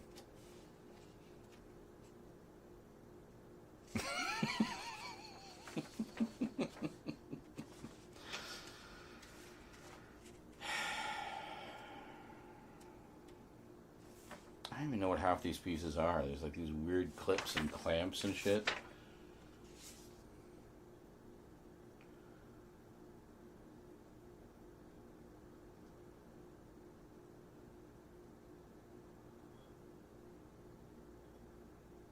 Oh, fuck's sake. So I was looking at all these clips and clamps and stuff on the back of all the individual shelf cubby holes while it's illustrating how to install like zip tie to hold it to the wall. I thought it wanted me to install zip ties to hold it to the wall for each individual cubby. I'm like, oh, fuck you. We're not doing that. But no, it's not. It was just, there's two that go on the top if you're putting it flush against the wall. And that's basically it. Okay, so anyway, my point was, it's basically like the kind of the shape of this, but the depth of that, and the more organized, you know, ness of that, with more shelves and stuff. So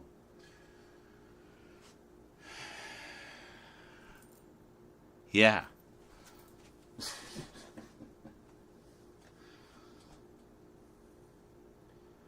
Yeah, that would have been awful. Like, okay, now insert, now install all 73 wall mounts.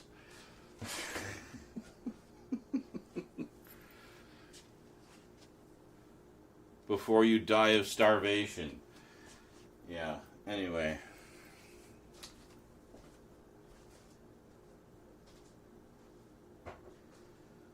We're going to be going into territory that I have not charted for quite some time.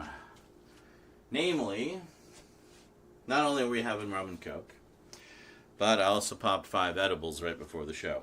Well, actually at the start of the show. I think it's in the start of it. It's at the beginning of the VOD. Anyway. And washed that down with a rum and coke. So they say never mix your drinks and weed. Well, I have on many occasions before, but this will be the first time in a while. So I'm not entirely reminiscent of what the effects are. I think I just get more dizzy and more silly, honestly. Like, it's just, you get more higher were. So, and there goes the rest of the week. Yeah, pretty much. And the Commodore 64 has spoken. I'm to have Earl Grey. What a surprise. Oh, but loose leaf versus the tea bags. Okay. I don't usually have the loose leaf. Better tea, but more cleanup. Fair enough. Timbit says, nice. I hated the bookshelves that you have to nail the backer. Yeah, I always missed them, even with the guide. Having to redo them over and over. I just picture you, like, hitting your thumb and every time just saying the most chill fuck ever, because you're just like the chillest guy ever. Fuck.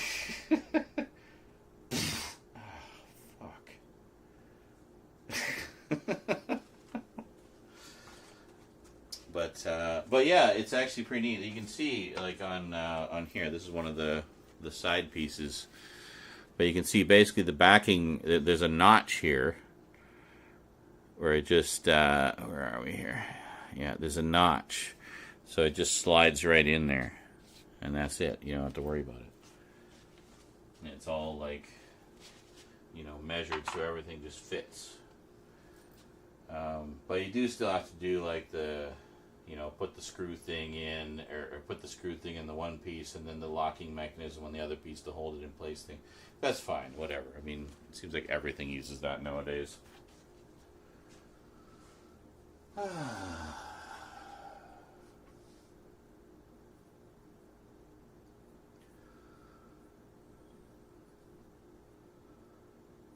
a lot of pieces. Yes. Yes, it is.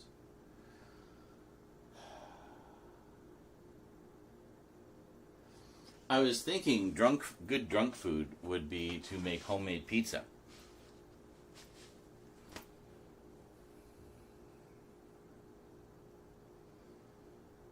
I might do that later.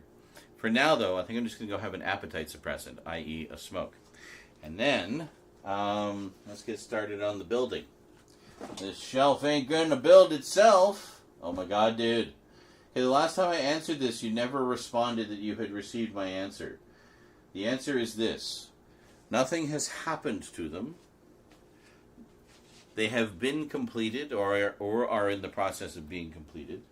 I still need to do thumbnails for all of them. But basically, the Halloween special is going up on my 20th anniversary on YouTube, which is early March. I have to check the exact date. Followed by all the latest updates for the horror section in what I call the biggest horror update ever. Then, concurrently with that, will be the remaining episodes of The Thing and Dead Space. So, early March. If it doesn't happen for any reason, don't ask me when it will. The main thing is it will happen when it happens, but that is the current plan. Everything is basically done. I just need to put everything on the schedule. And I don't want my big return to YouTube to be a video game video. I want it to be a big something, you know, more multimedia chronicles-y. So, so that's that. So they're coming. They be coming. Oh Lord, he coming.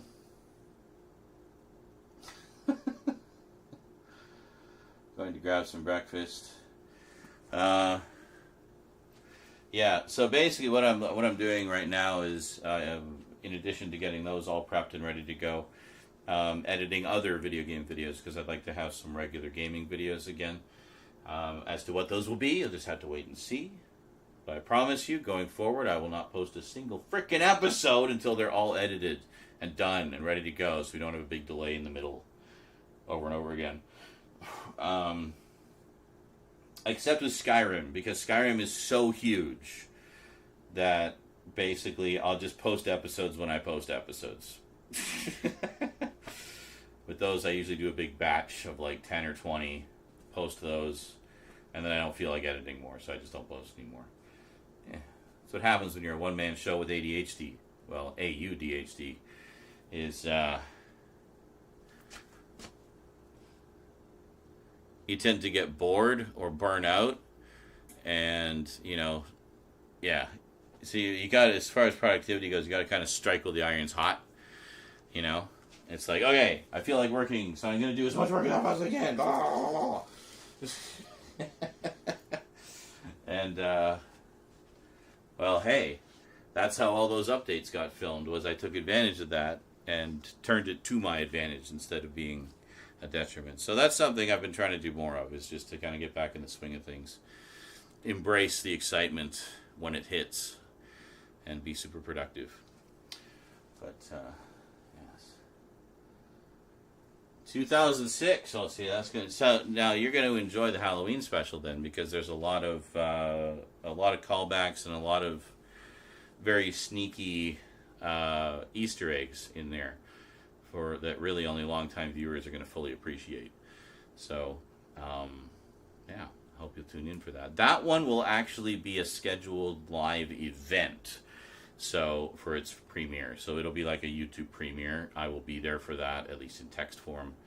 And, yeah, pretty cool. Wouldn't it be crazy if I live streamed at the same time? Live streamed the live premiere of the Halloween special. That's actually not a bad idea. There's a lot of copyrighted stuff in there, though. So I would just get flagged out the ass between the special and the stream of the special.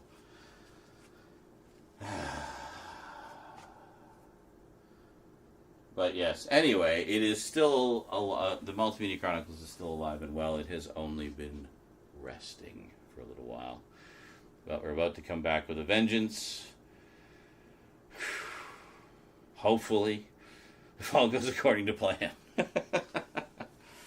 It's been, I don't know, almost 2 years in the works now. You got little spurts of stuff, little tastes. But no, we want to, keep it going. Not spurts.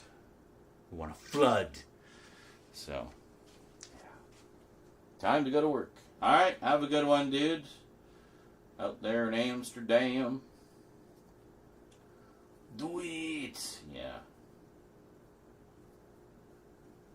I might. I mean, at the most, it'll get muted on Twitch, and it'll get blocked worldwide to everyone in the universe except me on YouTube.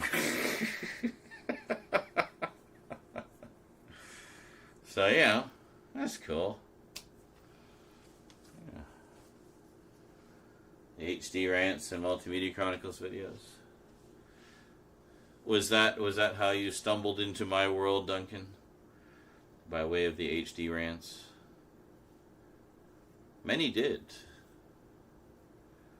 So you guys know, like, the kind of rants I used to do back in the day, I don't necessarily do as a video these days. They just sort of randomly occur in the natural flow of things on my live streams. Occasionally we clip those. Most of the time we forget. So if you're not there for the stream, you miss the rant. But I will say this, there is one coming up in the updates. I may have even remastered the Z-Rants titles in 4K for it, because it was such an important one. Seen a message from Foghorn Lonesome. Pursuit or work in progress for new music? Like just recently? Sweet! HD DVD versus Blu-ray. Yeah. All these dummies that thought HD DVD was gonna win. You even got Transformers, and you couldn't beat Blu-ray. What's funny is a lot of HD DVD discs now suffer from disc rot.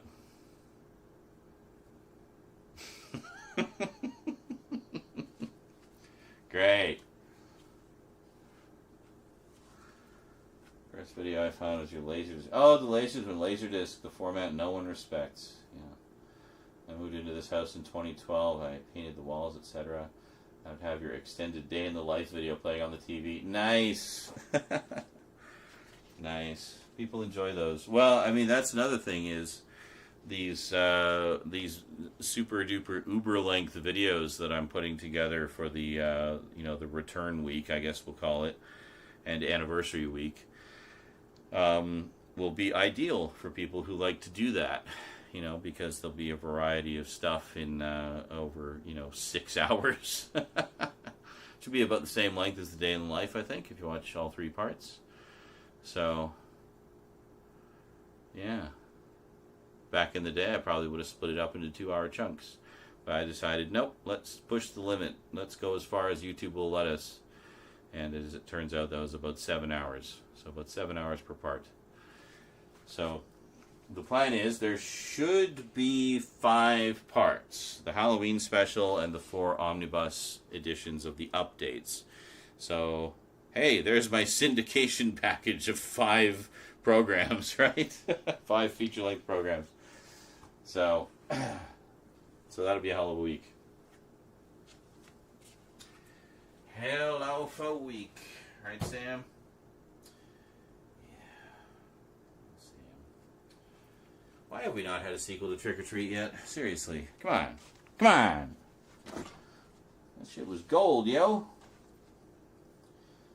There's the Elephant Man on HD via a European release on HD DVD.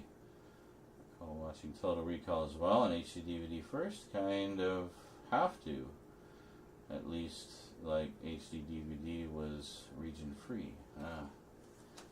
Yes. The live video showed. You just keep the coffee flowing. Yes. That is what made me use a teapot every morning. Make 3 mugs of tea every breakfast. Oh, speaking of which. Yeah, what's funny is I haven't done that in quite a long time. Probably since then. Nowadays, I tend to just go by the cup. Like, I'll do one of my large mugs, like my Jack Skellington mug, is like 3 teaspoons of coffee perfectly. Like, I've figured it out to the cup, like how much I need. And then, the number of additional cups I want, I just multiply that. So, yes, I could probably do like 3 or 4 cups, in a single pot, going by that measurement. I used to do that when my mom would come to visit. I would just basically double my usual recipe and put the coffee on before bed, and then we'd have fresh coffee in the morning. But if I forgot, she just wouldn't let me hear the end of it. Yeah. Like, Mom, you can learn to use the coffee maker too. No. Fine. Extra Day in the Life full version, and found it hilarious how late you ended up starting. Well, yeah, especially since that was back in the day when we were all doing the 24-hour marathon in one go, like as sort of old school style. So, yeah, and it's like, and that's why it became a Day in the Life video, is because it was supposed to be just get up, do the marathon. But it ended up being like a million other things, like cleaning my computer and doing this. It was so long before I actually even started watching movies. And it's like, are we starting the clock from the start of the first movie? Because I've already been up for 6 hours. So we're now committed to 30 hours of being awake. And I think in the end I ended up having to have a nap in the middle. Because I just couldn't. I went as far as I could, and I was just, I'm going to have a nap. And a bunch of people called me out for cheating. It's like, fuck you. I'm not 21 anymore, Like,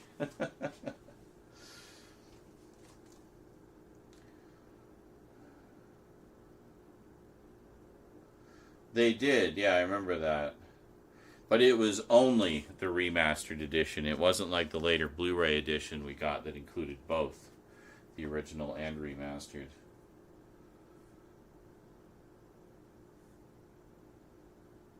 Oh, on the DVD side? Oh, maybe. That's a possibility. That'd be kind of a way to sneakily make the original look a little bit worse in comparison to the remaster. Fuck, I hate shady shit like that. 3 tea bags in the teapot. If using leaves, the rule is 1 spoon per person and 1 extra for the pot. Okay. As I have 3 mugs, that's 4 spoons, and that's exactly what I'm about to put in my glass teapot. Okay. See, it's same thing. Like, you have it. You've just done it so many times, you know the system. You know exactly the amount you need. And that's it. And also, I mean, I'll put in an amount of water that is exactly the amount that I need for that 1 cup. And that's it. And the reason I did that, why I started doing that, was I realized how much coffee I was wasting. Because I used to put in 4 scoops. And I would fill it up to the 4 line, like on the water level marker. And every single time I would end up dumping out the extra coffee. And I'm like, why am I doing that? How much extra coffee am I dumping out? And I came to the conclusion after a little while that it was an entire scoop's worth of coffee. So I'm like, so I don't even need 4, I need 3. What if I do 3? So I did 3, and it was perfect. So I was like this close to having the perfect amount for years, wasting coffee. So like every 3 pots, I've wasted an entire pot. You know, like, for the amount that I've thrown away. So it occurred to me, it's like, how much slower would I go through my coffee if I just did 3? So I started doing 3. It turned out to be perfect in every conceivable way. So I've just done 3 ever since. It was a flipping disc, which probably also brought it. Oh, maybe, yeah. No, I remember a lot of HD DVDs were flipper discs. They had DVD on one side, HD DVD on the other, and that was part of their, part of their marketing enticement. It's like, you can have both, which Blu-ray ended up doing the same thing, but not with flipper discs. They would have a Blu-ray and a DVD. The idea being, it's like, hey, we still have your old format in here, but you also get the new format. The whole idea is to make the upgrade transition, less painful for people. So while they're waiting to upgrade their hardware, they can start building a library of software while also still being able to watch the content on the format that they still have. So it makes sense. Marketing. 3 is the magic number. I know. I should have known. Everything good is in 3s, Well, everything generally is in 3s.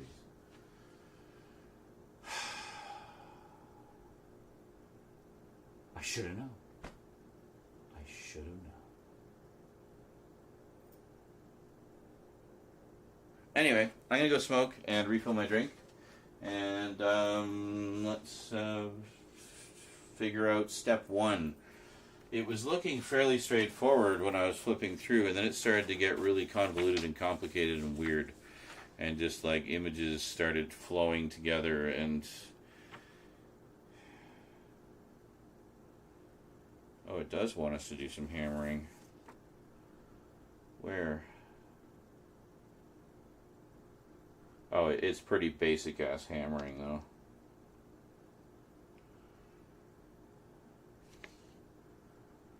What? I'm so confused. Okay, I'm not going to figure this out now. We'll figure this out after. I'll be back. Enjoy some clips. What is this here? I think you wanted to smoke or pizza. Pizza.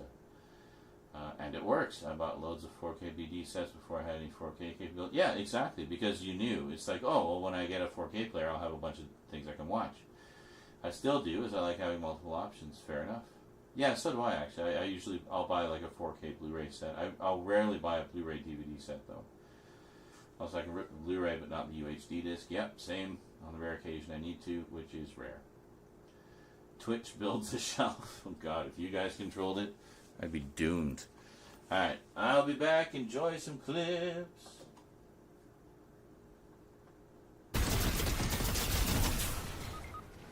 Fuck. Where you at? Someone with a lightsaber, and I'm dead. Oh my God, are you serious? Oh my God. We got a TIE fighter and an X-Wing. Oh my God, they're fighting each other in the air above us. Jesus Christ, man. Okay, let's see if I can res you before somebody comes. Yeah, well, they're all distracted by the freaking dogfight over our head. Oh, I want to clip that part. Just for future reference, you want to go back a little bit, future me, to find the clip from Tarot Destroyer about their family getting eaten by pygmies. It's a good bit. Should make a funny little clip. So go back and get that. And then delete this one. You don't need... This is just to let me know. Okay. Hi, me. How's the future? All right. I can't hear you.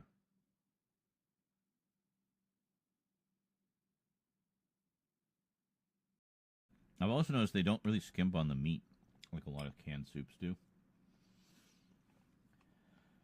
They give you a fair amount in there. You get like the spaghetti and meatballs. You get like 6 meatballs in there. And they're big. You know what I wish they still had was roller coasters. It was like a wavy pasta. Yeah. And then they'd have meatballs.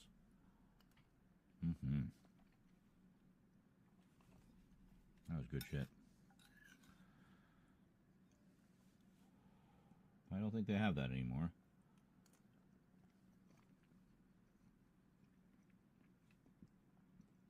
Too many kids trying to ride the roller coaster, I guess. It's not literally a roller coaster, kids. It says so on the can. Billy, get your feet out of your soup.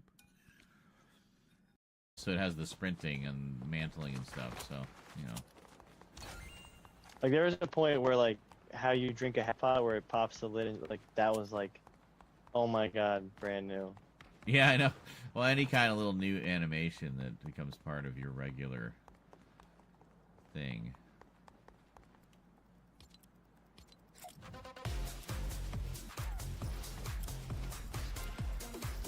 You're not the boss of me.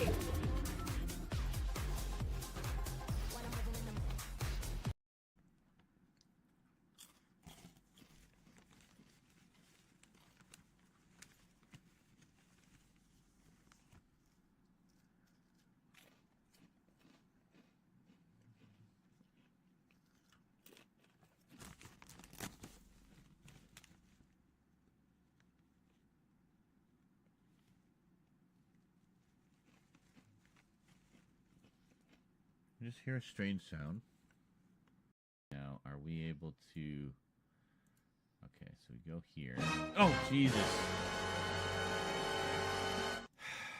Okay.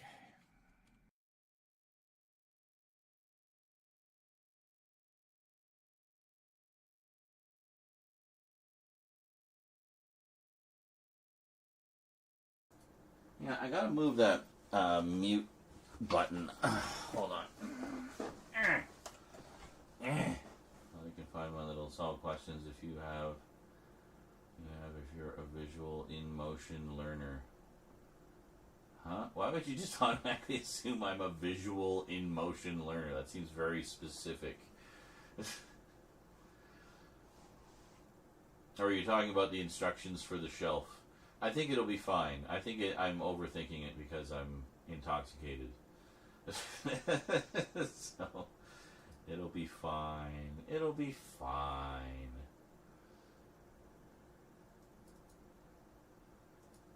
Here. Oh, I see. Okay, hold on. So, we want...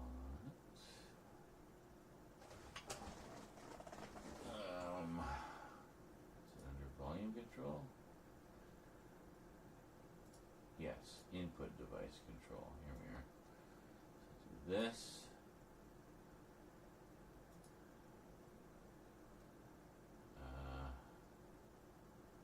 We'll make it this one specifically.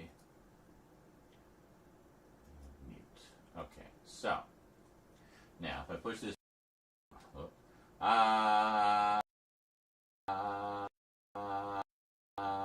excellent. The mute button works. Why is that a different icon from the other screen? I'm so confused. I don't know. Oh, because it was in a no.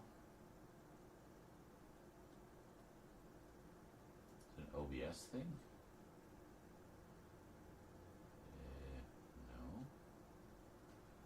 I don't know. I don't know. I dinna ken. Quite alright. So...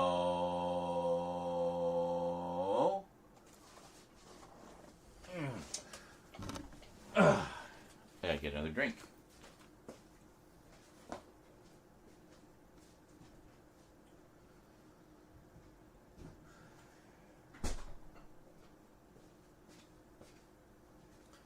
And the best drink pouring music ever created by man.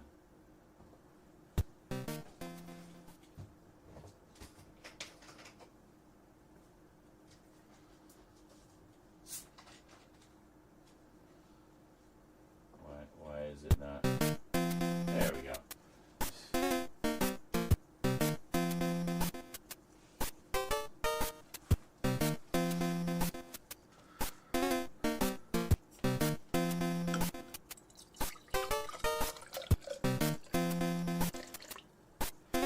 That should be about right. You put it in the small part at the bottom.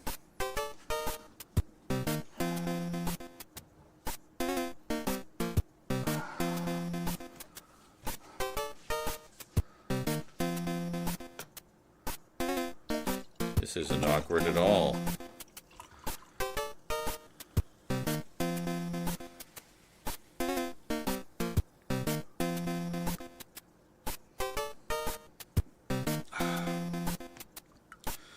Yeah, I ended up not diluting the other drink.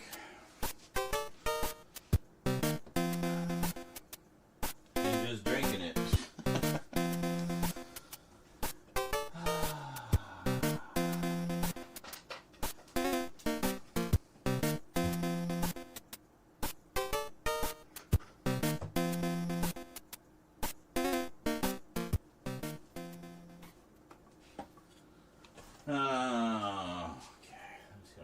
Off the table for a moment. I'll be back momentarily, folks.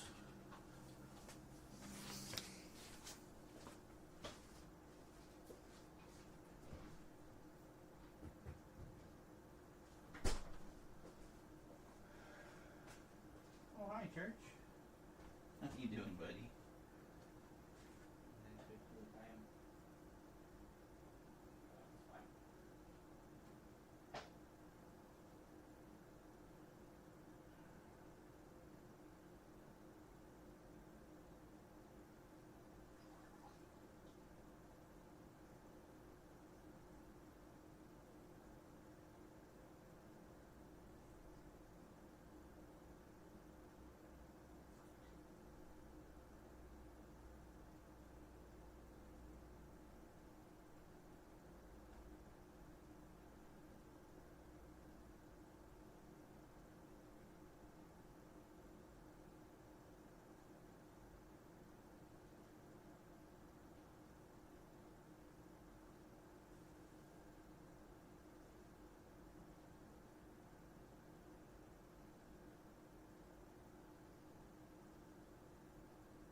Hello.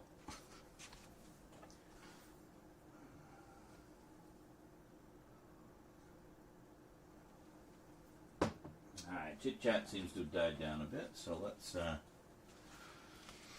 get to some shelf building, shall we?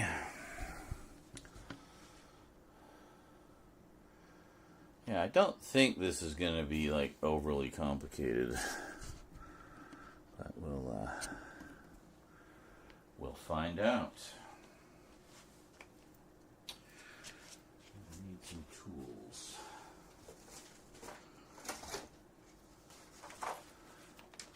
Bring over the tool bag. I should really get a proper toolbox. That's something I could buy. Okay.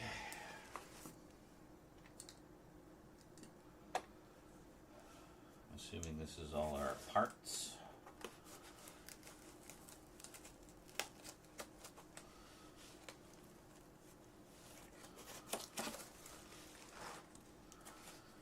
I even want to see what if we do this. Ah, okay. Is that everything? Oh, nope. Okay. So what's this? Oh, this is like black tape or something to cover the seams, I guess. Yeah, it's like it's rolled up. I can see it. Okay. And And this is black circles, I'm guessing to cover screws. Alright. We got some wooden pegs. More wooden, shorter wooden pegs. Plastic pins. Feet, maybe? Might be feet, actually. This is for the wall mounts. Won't be using those. And we got just some long screws. Some of the turny things with the locking screw things.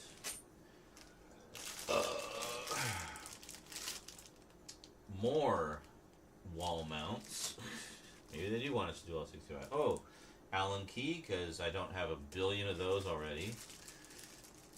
Smaller golden screws. And this is all the shelf pegs. Look at that. Satisfying. Alright, and then what's this? More feet. That's all the feet. What's this one? And this is black things. I don't know what these are for. They're like little pyramids or something. I don't know, maybe it'll make sense when we look at the instructions. Okay. So, step one, what are we doing?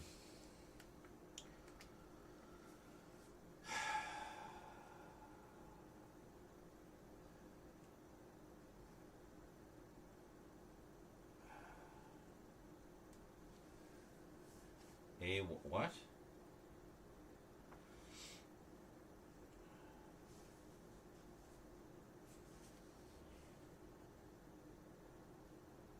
Oh, I see. So it's showing you put, when you do these, you put like a plastic thing into the hole first and then screw that into the plastic thing. Okay. Where's the, oh, that's these. Yeah, I see. Okay. Well, I only see 3 plastic things. Not use those for all of them. I guess there's probably just a couple that have that. Alright. Cool.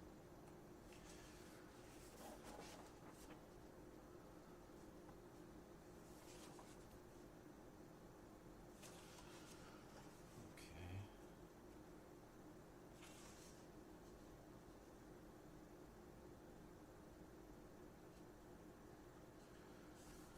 Number 2. Okay, I found it. So this just shows how everything kind of fits together, and then there's like actual step-by-step instructions here. Okay, so we need number 2, which is a long side. Okay.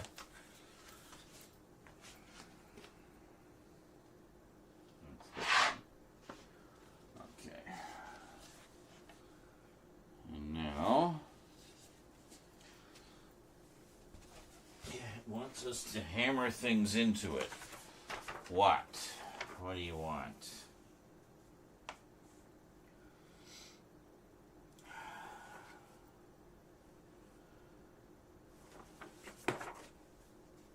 From this side?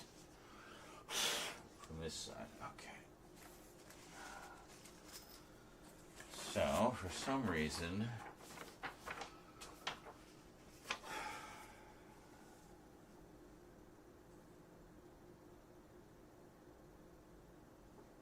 oh, the other side. Okay.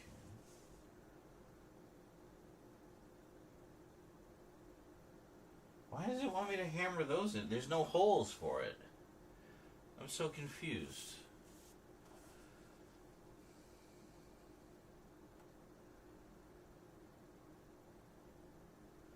Are we just hammering them directly into it? Like what,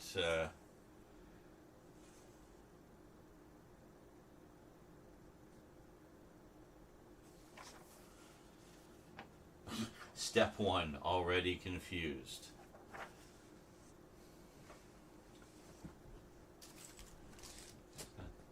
J, yeah.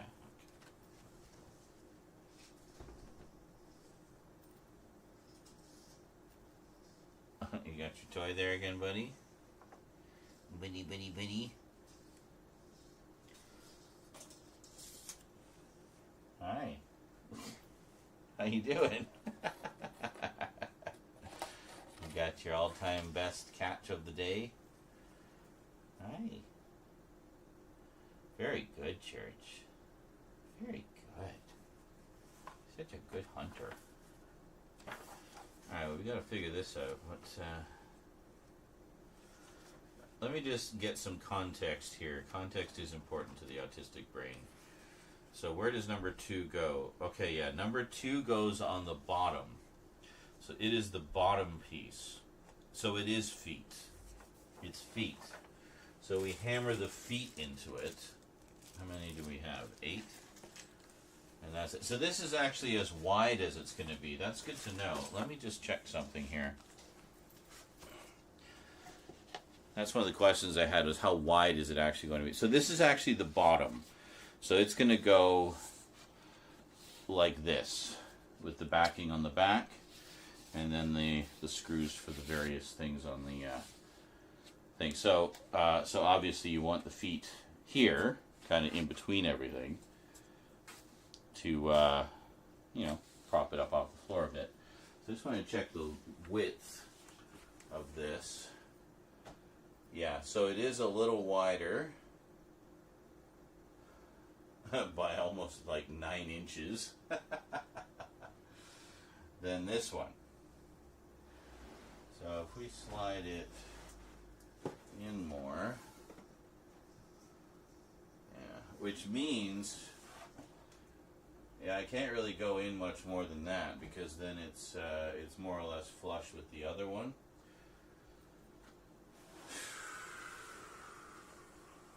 Yeah, this is going to be tricky to figure out. Having to keep that plug free is just a huge bane in my ass. A bane in my ass. I know that's not really an expression, but I'm using it anyway.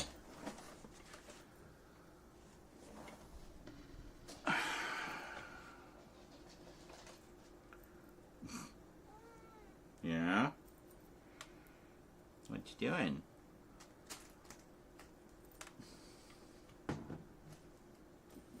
What you doing? Hmm?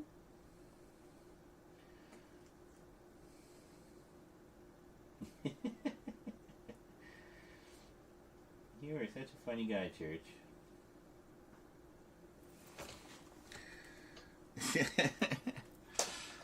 He's so proud of that. Just walking around with it.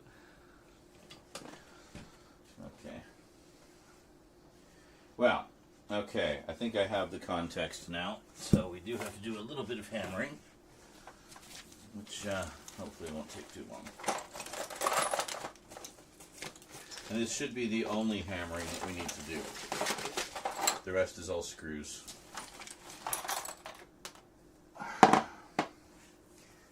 Hey, action's over here. Alright. You can see how my chair's falling apart. Don't judge me. Alright, so what is the configuration for these? Because it's the only thing where there isn't holes.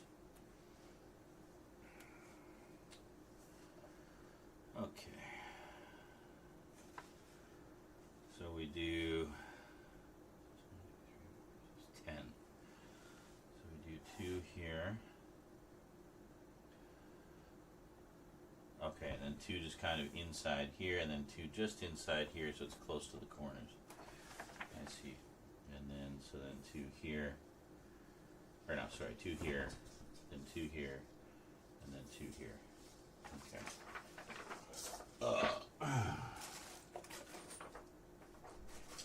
I apologize in advance for the trauma you are about to suffer, kiddies.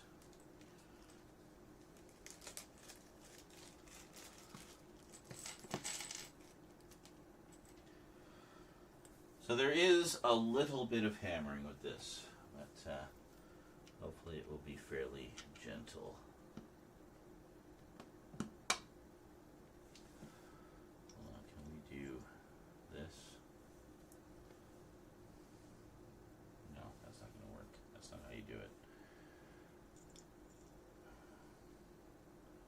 I forget how this works. There's like a trick where you can use like the hook of the thing to I don't know. Anyway, drunken hammering. Here we go.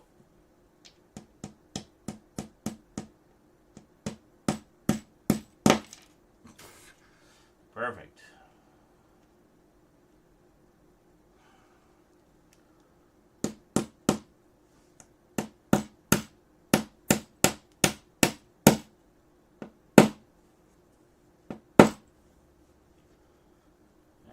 That's not too bad. This defeat.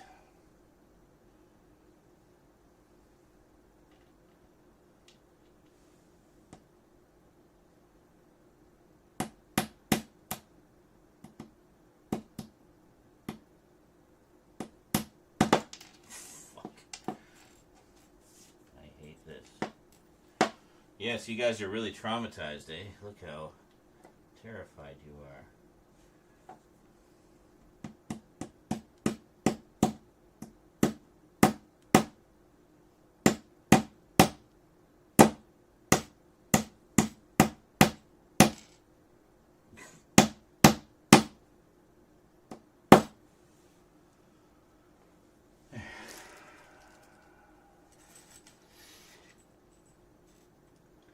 I don't think Eclipse was scared, she just got bored. What you doing, church? You investigating? You investigating? What's Grandpa doing? Being all noisy and weird.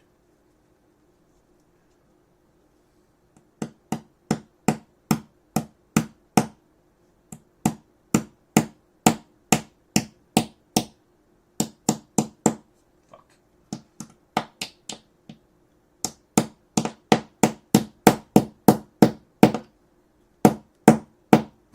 That's so crooked. Do we have any spares?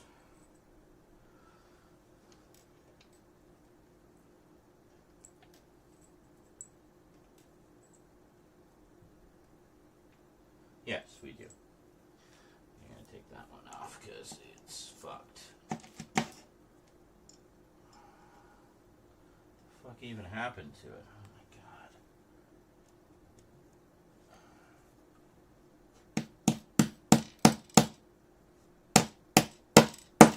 There.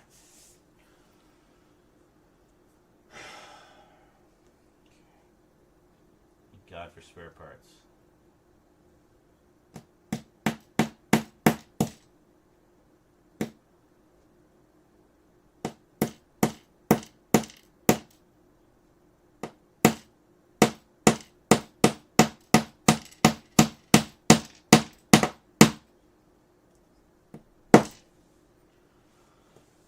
Yeah. Church is freaking out from the things dancing all over the place. Over here.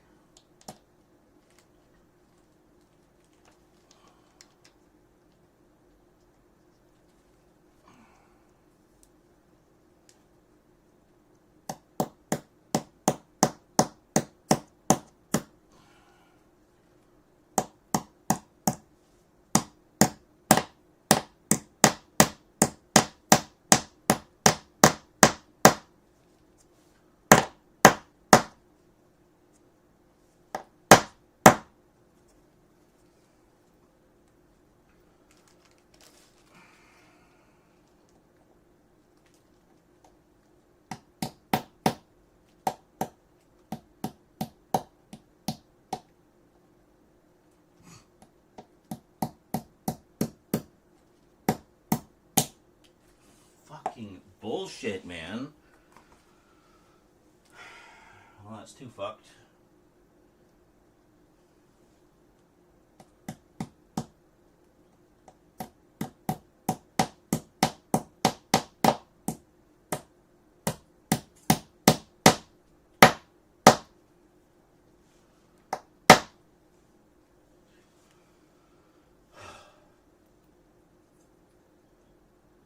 Shit, I might not have another spare. I may have miscalculated how many spares I have.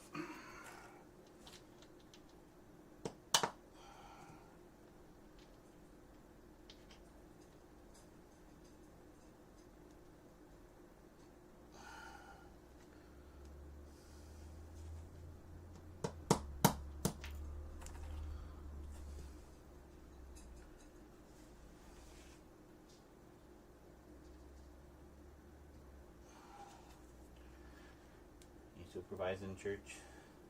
It's interesting.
Socket wrench set. Just put it upside down and all the pieces fell out. Or at least they were. Oh, no, there's pieces all over in here. Fuck. Seriously? Oh my god. This is not how I want to spend my evening. More pieces. quarter inch there. Neat.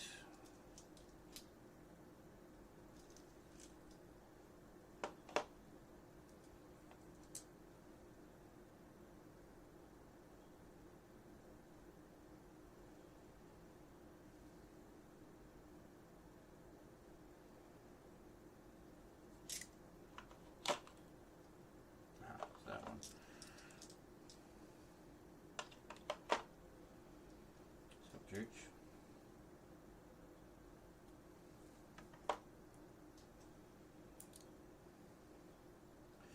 Everything's clearly marked. It's just annoying having to put everything back.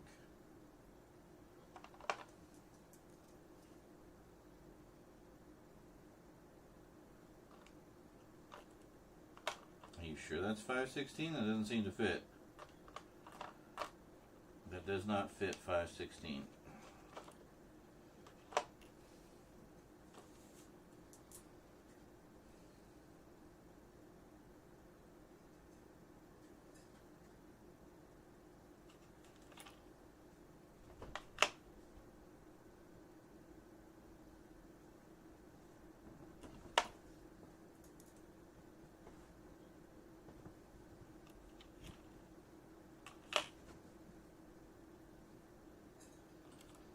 I realize I got a bunch in the wrong places, so 3/16. That's there.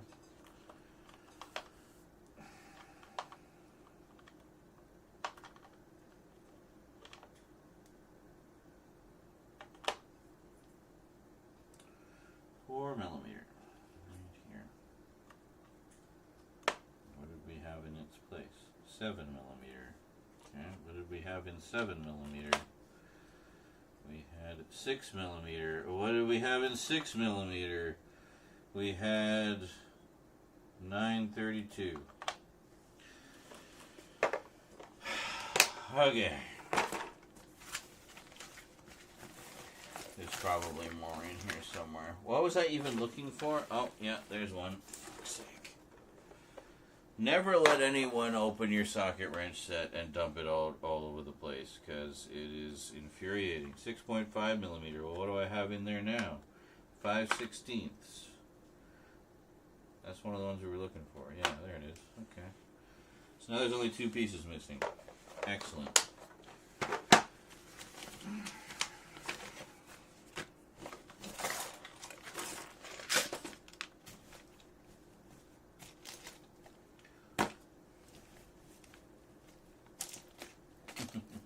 How you doing, sweetie? Enjoying watching Grandpa do his project? Usually it's Mummy doing the big projects. This time it's Grandpa's turn. Ow!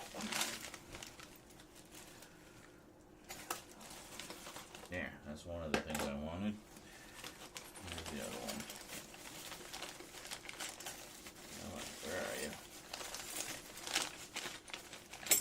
You're in here somewhere. There you are. Pair of pliers. So we can have one on this.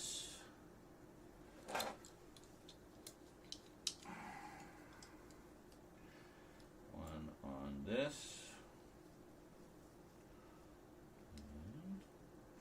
And bend it back. Well, that's about as good as it's going to get.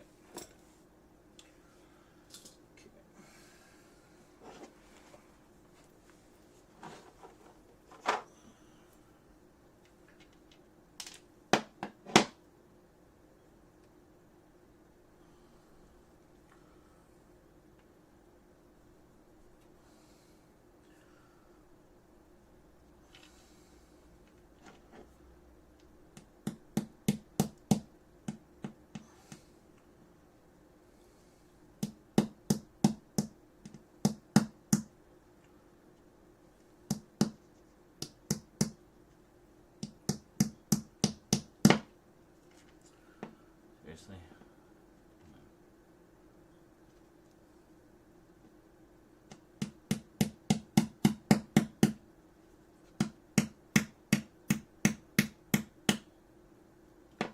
Seriously? It just doesn't want to go straight in.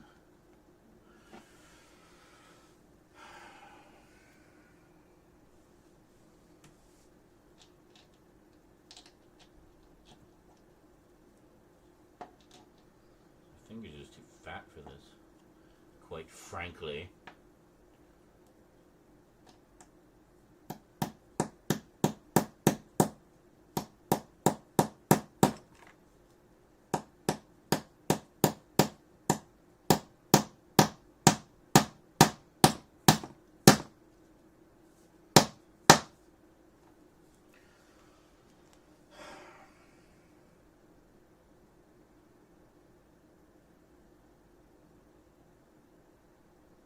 Well, since we can't get the other one in the edge, maybe we should just put the other one in the middle. Fuck it. It won't affect the balance or anything.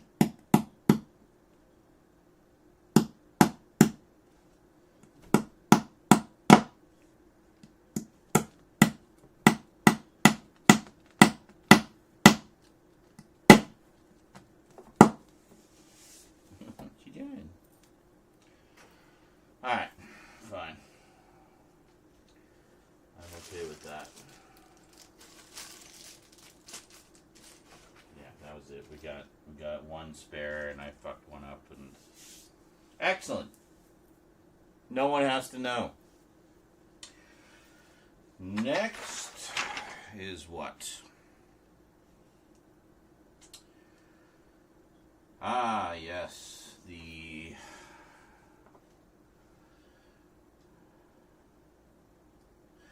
yeah, so in this case, we put these ones.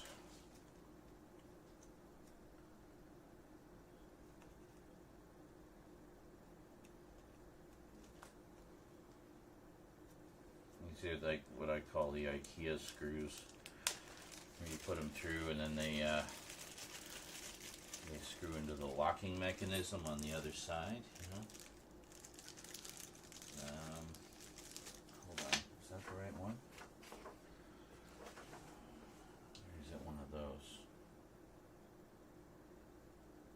no, it's not one of those. It's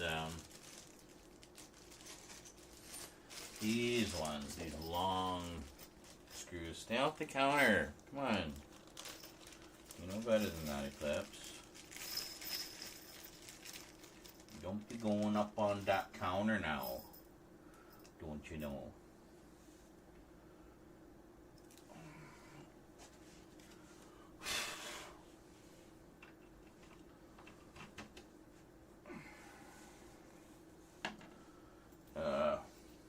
Red Allen key. There it is.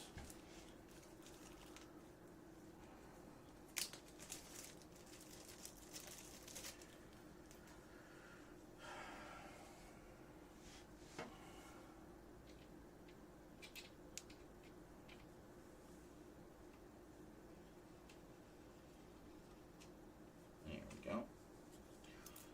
And then we put this one in. So we just put all of these in.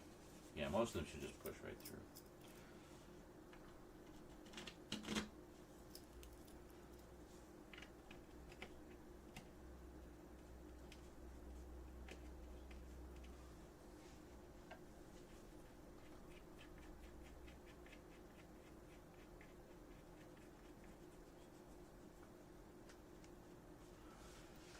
Okay. I promise this will start looking more like a shelf eventually. This is literally step one. It gives us our foundation upon which to build.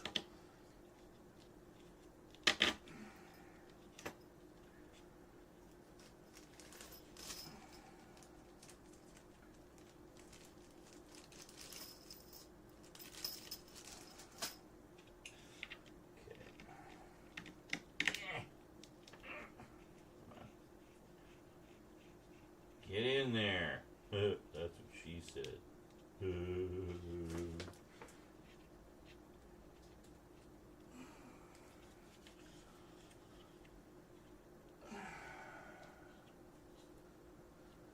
Okay. And let's see. We need some wooden pegs. Which ones? Small ones, long ones. B, these ones, short ones.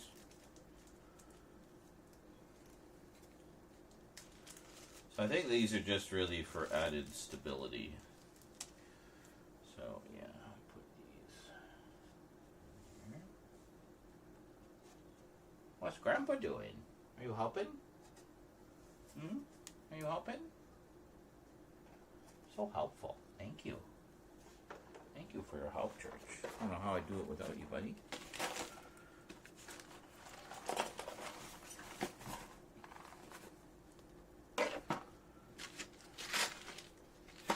Just all my implements for dismembering people. You know, no biggie. Okay. We have the first board.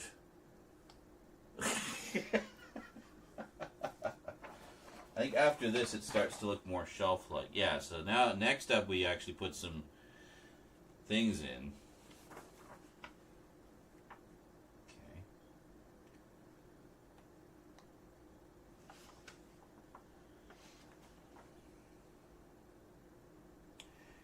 And then the first of the backings. And then we basically do, rinse and repeat. With the next one, which I think is the middle shelf, goes on top of this unit, and then yeah, something like that anyway. And then we put in the 1.5 billion shelves and all these weird clips and shit on the back that I don't know what they do, but yeah, anyway.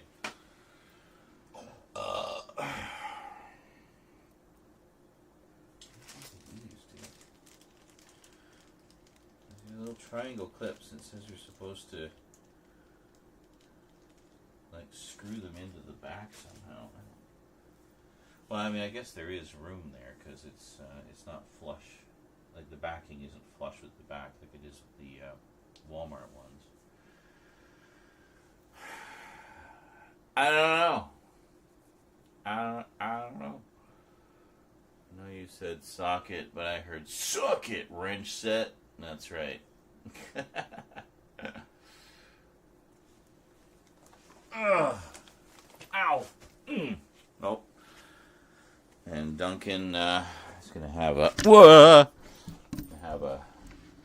swig or two here.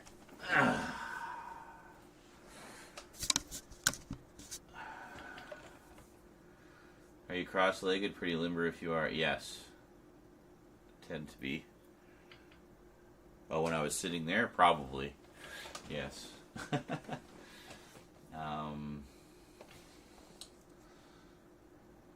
horror. Yeah. Cat gets to watch you build. Yes. I think I know that. Oh, yeah. Nyla says, I think I know that hammer trick you were talking about. You can place the nail through the hook for the first hit. You don't hit your fingers. Yeah, and it supposedly allows you to be more accurate and put more force behind it. And sometimes you can slam it in just with that one hit, you know. But, anyway. Well, actually, no, I guess, because it would still have the clearance of the... You know what I mean? It wouldn't take much to get it in the rest of the way. Yeah, and fun, because, like, your neighbors are going to love you hammering late at night. I know, so I tried to get it done quickly. And thankfully, that's the only hammering that there is. So, that requires 2 hammers. Hammer horror. 932s. I've never understood imperial measurements. I know. And to make it odder, I was the only kid in school who was fully metric, as somehow all the other 80s and 90s kids seemed to resist. Yeah, I remember like being in school as well. It was around the time the metric system was being introduced. And, I don't know, it just... It was like, okay, this is how we measure stuff. Like I didn't think anything of it. And I thought, metric being all base 10 just made it really simple. I mean, I find a lot of measurements is also being able to sort of realistically visualize a quantity or, measurement. Like you just kind of know how much it should be by looking at it or hearing the number. And you kind of equate those things. My cousin in her late 20s talks about weight in pounds, etc. It's like the kids were being re-educated by the parents at home. Oh, to stick with imperial? An ulb means nothing to me. However, I use miles over kilometer, but a mile isn't feet. It is in meters in my head. 1,600 meters as I use nautical miles. Well, there you go. In the Canada, most things are metric, but for some reason imperial comes into play for height and weight specifically. Yes, and also oven temperature. For some reason. Here we use pints for milk and beer. Oh, that's true. You do, yeah. So I'm going to nip down to the pub for a pint. Liters for everything else. Yeah, same. I fill my car with liters, but measure the usage in miles per gallon. And that ain't a U.S. gallon either. No. Just to make it more complicated. And it's not the gallon you think you know. It's a completely different gallon. Yeah. What, sweetie? What is it? What's up? What's up? What's up? What's going on? I don't know. Oven temps, gas ovens have gas marks. Oh, okay. What, you don't have an AGA that's on all the time, Mr. Energy Conserving?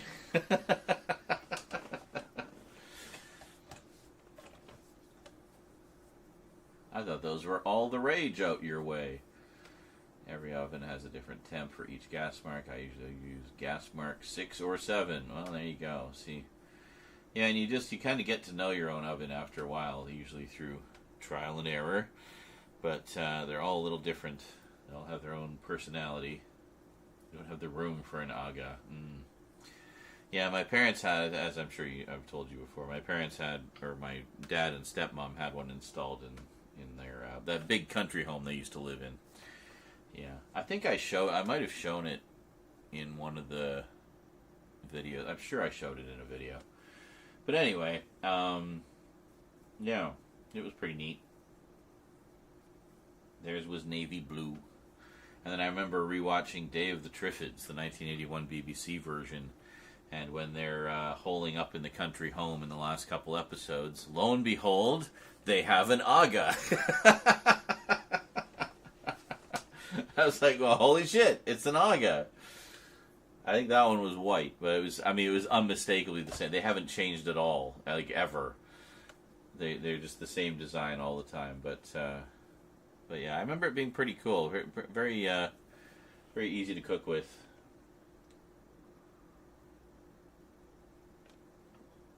For those who don't know what an aga is, it's essentially a modular stove that has been in, quite common, quite popular out across the pond for quite some time. And you see them here in country homes and rich people's homes who can afford such luxuries. But it was essentially you can have just a small one with a few sort of main components, or you can have a larger one with more components. But basically what the idea is, they run off various different forms of fuel. The one that my dad had was gas-powered, I think. But you can get ones that are fueled by oil. I don't think they have electric ones, but it has to be some kind of fossil fuel or what have you, but or gas. But each sort of component of it is something different. Like you can have one, and each component is always at a set temperature. Like it's always on; it's never off. So the burners and everything are always on. I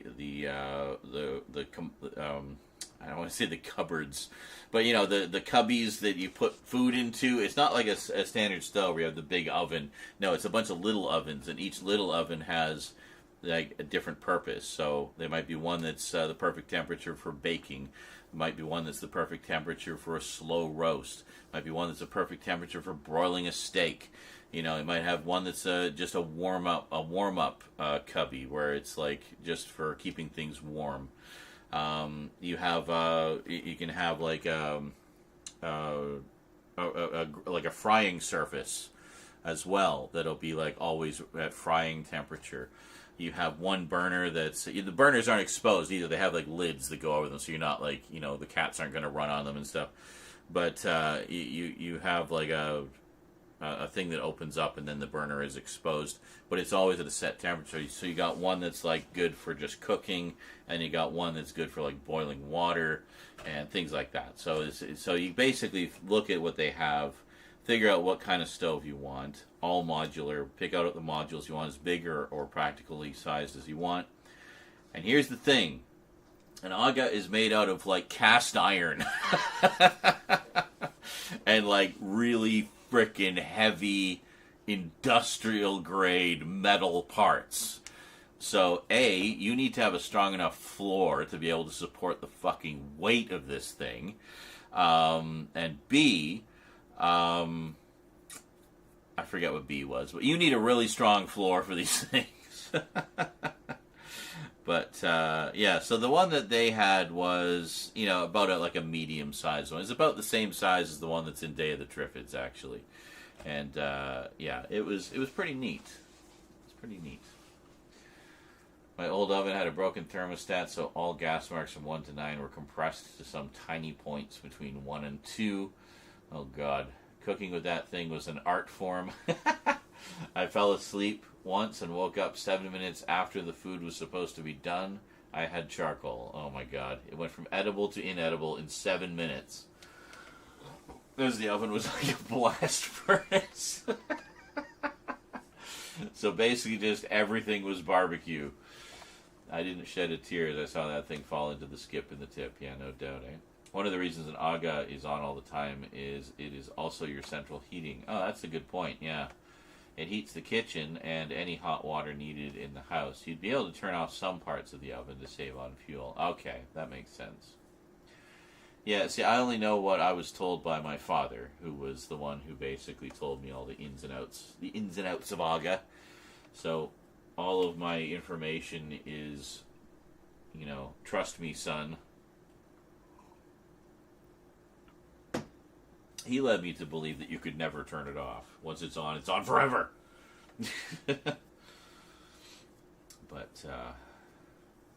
But yeah, so I guess for a good sized place like that, something like that would be, honestly, I don't know that it even affected the interior temperature that much, because the inside had such vast area to it. There wasn't like, there was like a normal house's amount of living space, but there was a lot of open space, like as you probably saw if you looked at that old video, Snow, Loudity, Nudity, and Cookies. That's the place I'm talking about. And you can see how big it is and just how like open it is. And so the kitchen was always nice and toasty warm, obviously, but I don't know that it disseminated out to the rest of the house that much, because I feel like it would dissipate before it reached the other side or even the middle, just because the interior area was so vast. But yeah, I mean, whatever they did, I don't recall there being any issues with the heating there. It was always quite nice. And get a little toasty in the summer. They didn't have air conditioning, but they had a pool, so that kind of made up for the lack of air conditioning. But as luck would have it, they wanted me to be doing all the yard work while everyone else was playing in the pool. So I have not. I actually forgot there was one. I should really watch that. Yeah. I need to watch that, and there's the Pee Wee Herman one that came out a few months back. I need to watch that. I did watch Val recently, the one that Val Kilmer did. That was really interesting. I really enjoyed that one a lot. Different Aga designs for the years. I'm talking about the ones used ranges, old Agas used in cottages where there is no electricity, you just have wood or coal. Modern ones hook up to gas. Oh, you can have electric now, okay. Or electric, and are designed for the modern house. Okay, well that's good to know, because all I can tell you is what I've personally experienced with them, and that was basically seeing the one in Day of the Triffids after being familiarized with the one in my dad's place. That one was definitely the old design. It was the old school design, very heavy duty. The thing was just it was a tank. It was an absolute tank. And I know it must be the old design because it matched the one in Day of the Triffids almost exactly. And clearly, being an old country house, they would want the older design, right? So, they want that classic rustic feel. So you watch for that. Next time you watch Day of the Triffids, it's like towards the end when they're in the country house with their friends. Just trying to get away from the city and the madness.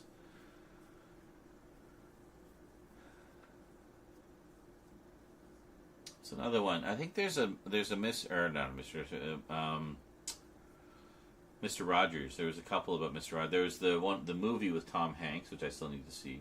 And then there was a documentary as well, which I also still need to see. So I might just do a Mr. Rogers double bill at some point. And speaking of Mr. Rogers, Vermin Art is back. Welcome. Hello. I keep thinking that the sun is coming up out there, but no, it's just all the blazing lights I have on in here right now.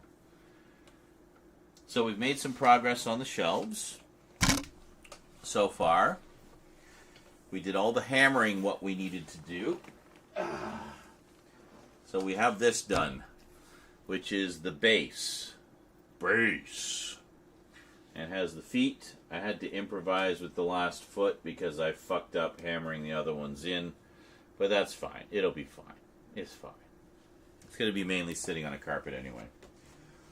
But if anything, that'll help it to sit a little more securely, I think. So yeah. Jesus, just looked up electric Agas. You can have a raspberry-colored electric Aga with induction hobs for 12,000 pounds. And that's a small one, yeah. That's crazy. How did you get your time at the cable broadcasting station? Was this during the high time of local TV stations' domination and popping up all over the country? Kind of. Like circa the time SCTV was on the air, because some of Edmonton cable owner wanting to fill programming. Sort of, but the real answer is nepotism.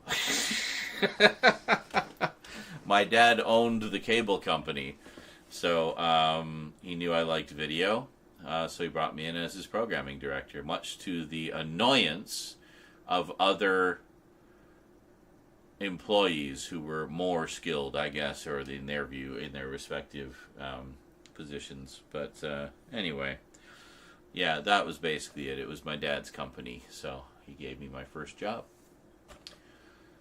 I enjoyed aspects of it. I learned a lot, though, especially about video production. A lot of hands-on. That was when I did most of my video letters for Jason. Actually, I would do segments at the cable office as well, which you'll see in you've seen in some segments. You'll see in other segments when I get back to doing those. But yeah, I did that for a couple of years, and then got laid off. You know, you're a screw up when you get fired by your own dad. Yeah, that was a nice blow. No, it was kind of a small town cable station originally, but he merged with, like, he bought another cable company to get more towns. So the main thing was he was doing rural Manitoba, bringing cable television to rural Manitoba before anybody else. So there was a couple of companies that were kind of competing for the big city, which was Winnipeg, but nobody was doing the small towns. So Dad saw an opportunity, jumped in there, and offered cable television to the small towns, at least the ones within a certain radius, and then merged with another company that was doing the other small towns that he hadn't reached. And they just became one big company. And I think around the time of that merger was when he actually sold the company a couple years later, I think, and just got out of it entirely, retired. So needless to say, with him being such a successful and savvy businessman, I was expecting one whopper of an inheritance, being his firstborn son and all, when he passed away.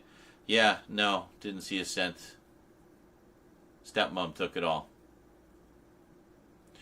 There was a will at one point, but she at some point convinced him not to have a will so they wouldn't have to bother with the probate and all that stuff, for their own convenience after he passes.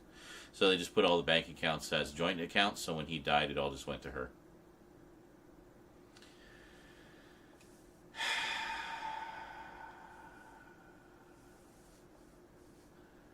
What's this? And now it's the Disney Channel? Public access television became Disney. Well, that seems about par for the course. Disney just owns everything.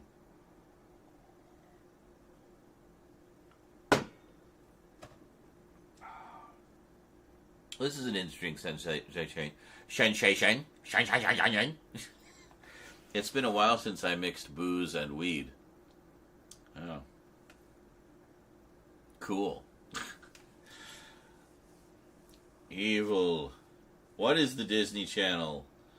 I'm confused. My stepmother became the Disney Channel.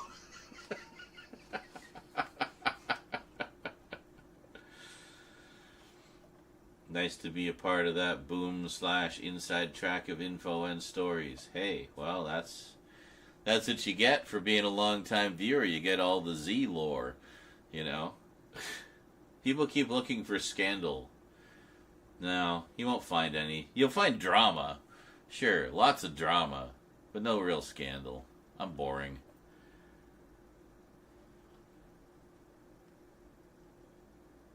All I can say is I'm not on the Epstein list. Guaranteed. I kept asking, but they never invited me. Oh, wait, that's Elon.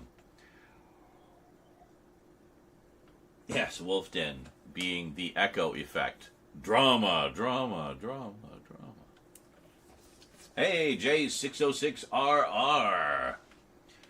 Has been a fan of yours for over a decade, since you first got me into physical media with the Doctor Who DVD disambiguations. Nice.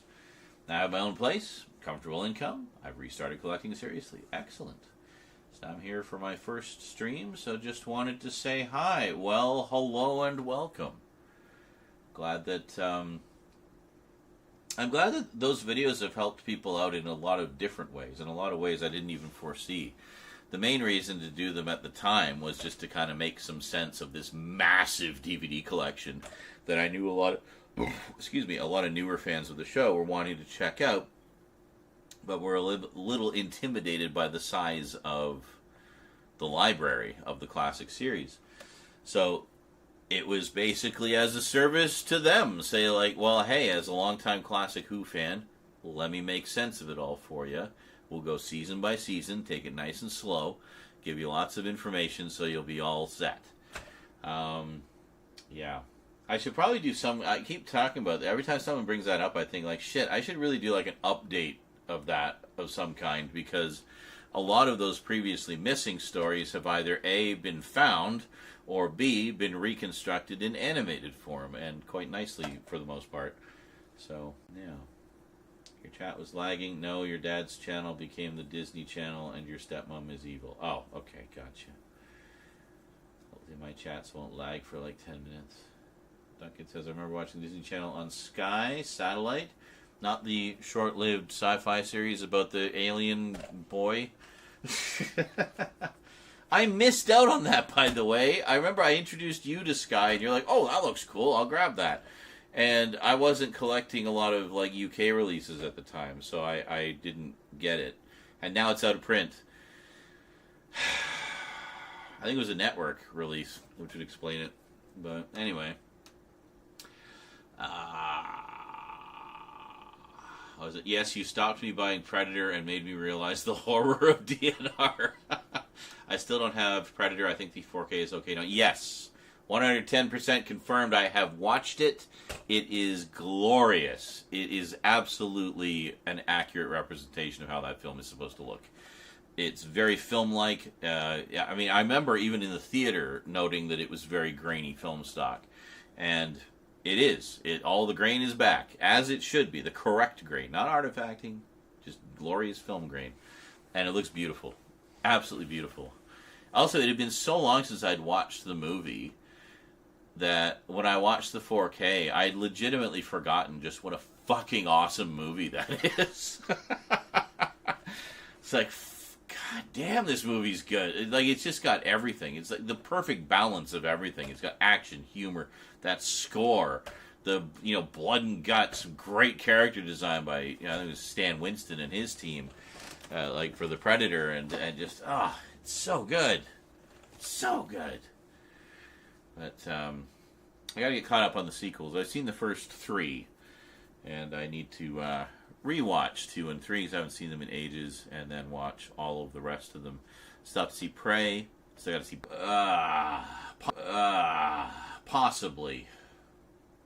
I don't know for certain. I haven't checked any, but I know I haven't had any issues with any of them. Like when I have pulled one of the DVDs, but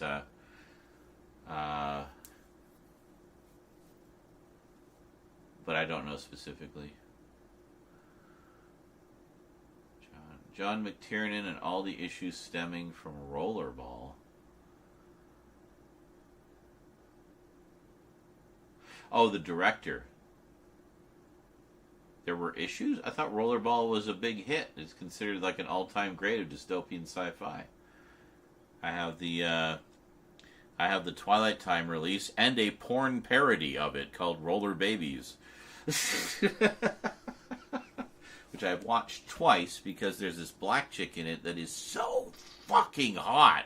Holy shit. And I looked up her filmography. She didn't do that much stuff either. So she just walked in, was a legend, and then retired,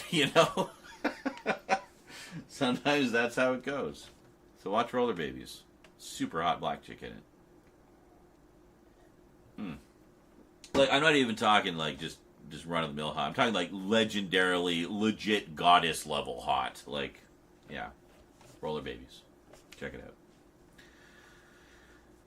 Anyway, I actually still have yet to watch Roller Ball. Why didn't they call it Roller Balls?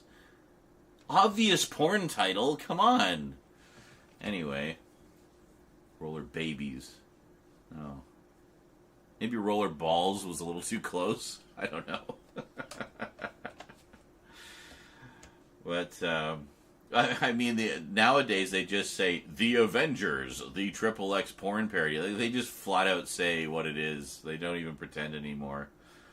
See, I miss that. I miss back in the days of like the 70s and 80s when there would be a porn parody of something. It would clearly be a parody of that Overground thing, but they'd be kind of sly winky about it and have some fun with it, and you get lots of cheesy names, and I don't know, it's just, I feel like the sense of fun is gone from the world of porn. You know what I mean? Like, it's just not the same anymore. Benefactors keep the lights on at Frosty Tools. To prevent messages like this one, get great perks and help support the tools. Become a benefactor at Zera. Wait a minute, what is it advertising? I don't know what that dashboard is. What the fuck is that dashboard? What are you doing, Frosty Tools? Why are you hawking shit that I did not necessarily authorize you to hawk? I'm gonna look this up now. You know the name of a movie about a father who buys a house that's infested with demons who kidnap his son, so he proceeds to kill every demon to rescue him. I do not, but if you find out, it sounds like Finding Nemo but with demons. And I would very much like to know. Please let us know if you find out. Alright, now what is this support it's wanting to do? Yeah.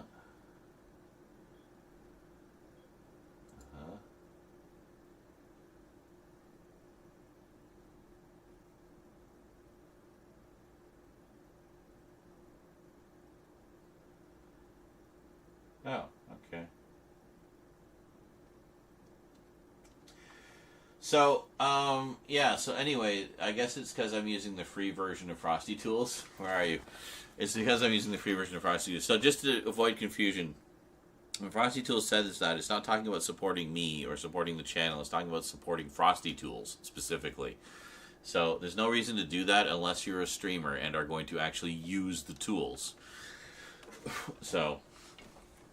yeah, I would, except it's like fucking $9 a month, and I don't know that we really get that much use out of it. I mean, it's a fun little thing, but it's not like necessary to our well-being as a streamer, you know? Wow, started talking about porn, lost literally half the viewers. That's crazy. We had 29 people watching. I show 15 now.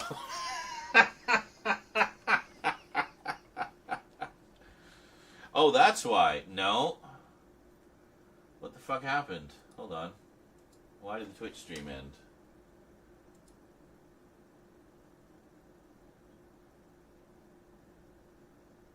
Hold on. Let me refresh.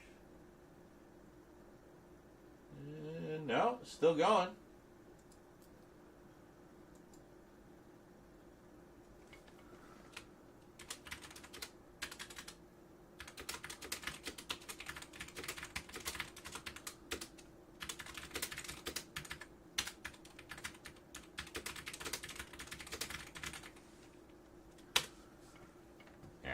Send that out to both Twitch and YouTube. There. Alright. Went on and off, and now it's back. Oh, okay. Yeah, Duncan confirms we had a Twitch moment. That happens sometimes. It just, yeah. Because whenever I do a stream, I'll usually reboot everything on my end just to make sure we've got like a nice solid connection. Computers running it, you know, tip-top shape and everything. So I do everything I can on my end to make sure that, you know, we're streaming as clean as possible. So, yeah. No, it is not spam. Frosty Tools is a tool that I actually use. It's the one that gives little blurbs about... you know, people's profile or message history or, you know, whatever. Just fun little messages to kind of personalize the chat a little more for people. You can set different personalities for it. So basically it just kind of skims through the chat and sees what you've been talking about and then gives you a custom message based on that. So it's kind of like want to say a collator, but that might not be an inaccurate term. Aggregator, kind of. Something like that.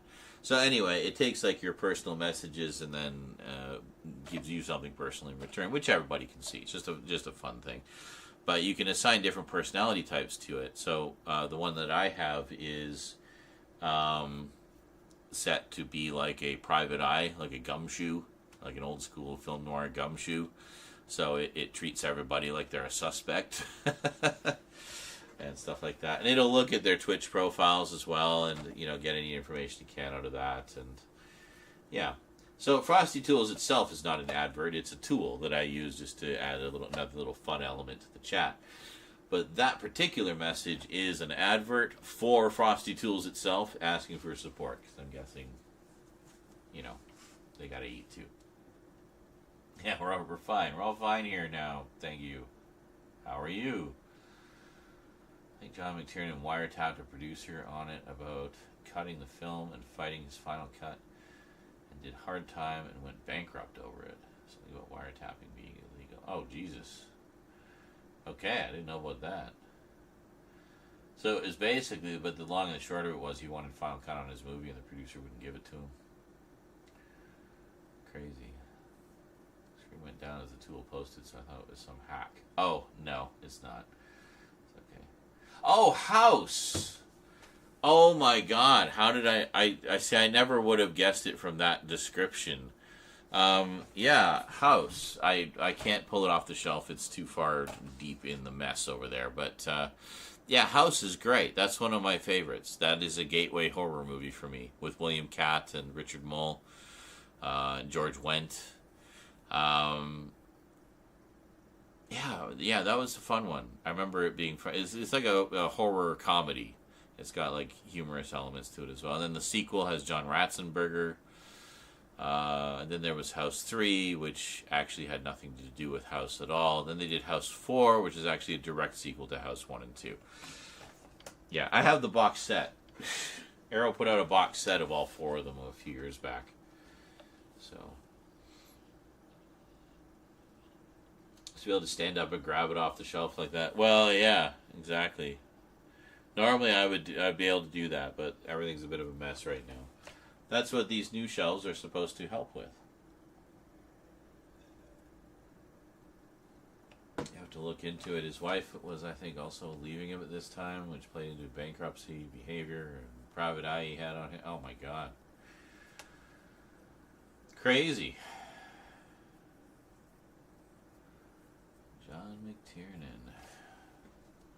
I've already forgotten. This is probably The Weed. What was the movie again?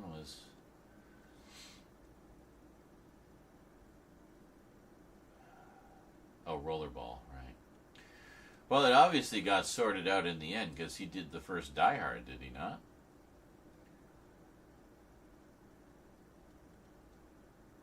Maybe I'm mixing him up with somebody else. Because that was a few years later.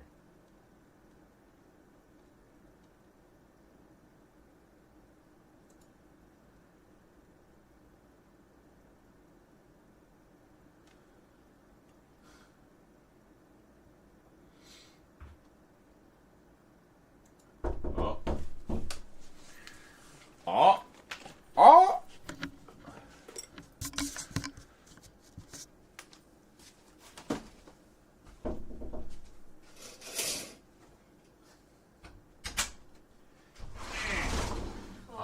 Have you started yet? Okay, God, I can smell the rum. I did some hammering and I put some screws in. You hammered and nailed it. Yep, and the cats have been hanging around and helping. Yeah, very helpful. Being very helpful. Church has been coveting his little stick. Yeah. String thing. Hi, buddy. We were playing with it for a bit and then I was like, oh, we gotta make sure cats have a victory. So I let it go. Yeah. And he's like, oh, I caught it. And he's just been like coveting it all night. Like, it's mine. Won't let Eclipse near it. I put it away somewhere. Come here, you. And then he was just like looking around, so confused. Like, where did it go? I knew exactly what he was looking for too. I caught all of this on stream. And he was looking around, like, He went and sniffed over here where he initially found it. Hey, sweetie. She's And he was loving so the confused. Tulbig. Aww. So Rose is back. Welcome, Kralatin.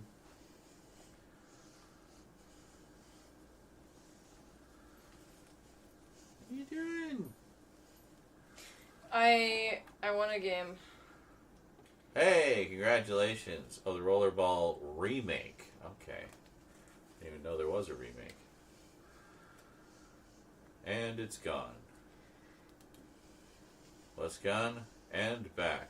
No, you returned. Now you are not again. Well, I don't know what to tell you. Like,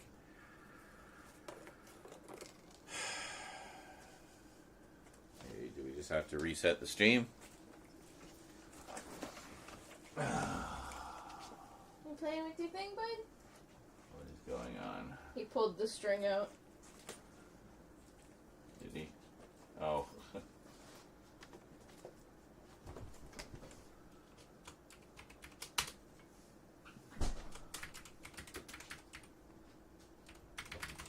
Alright, I will reset the stream and we'll see if we can get a clean pipe again. I don't know what's going on. I'll be back shortly. Don't touch that dial. Lots more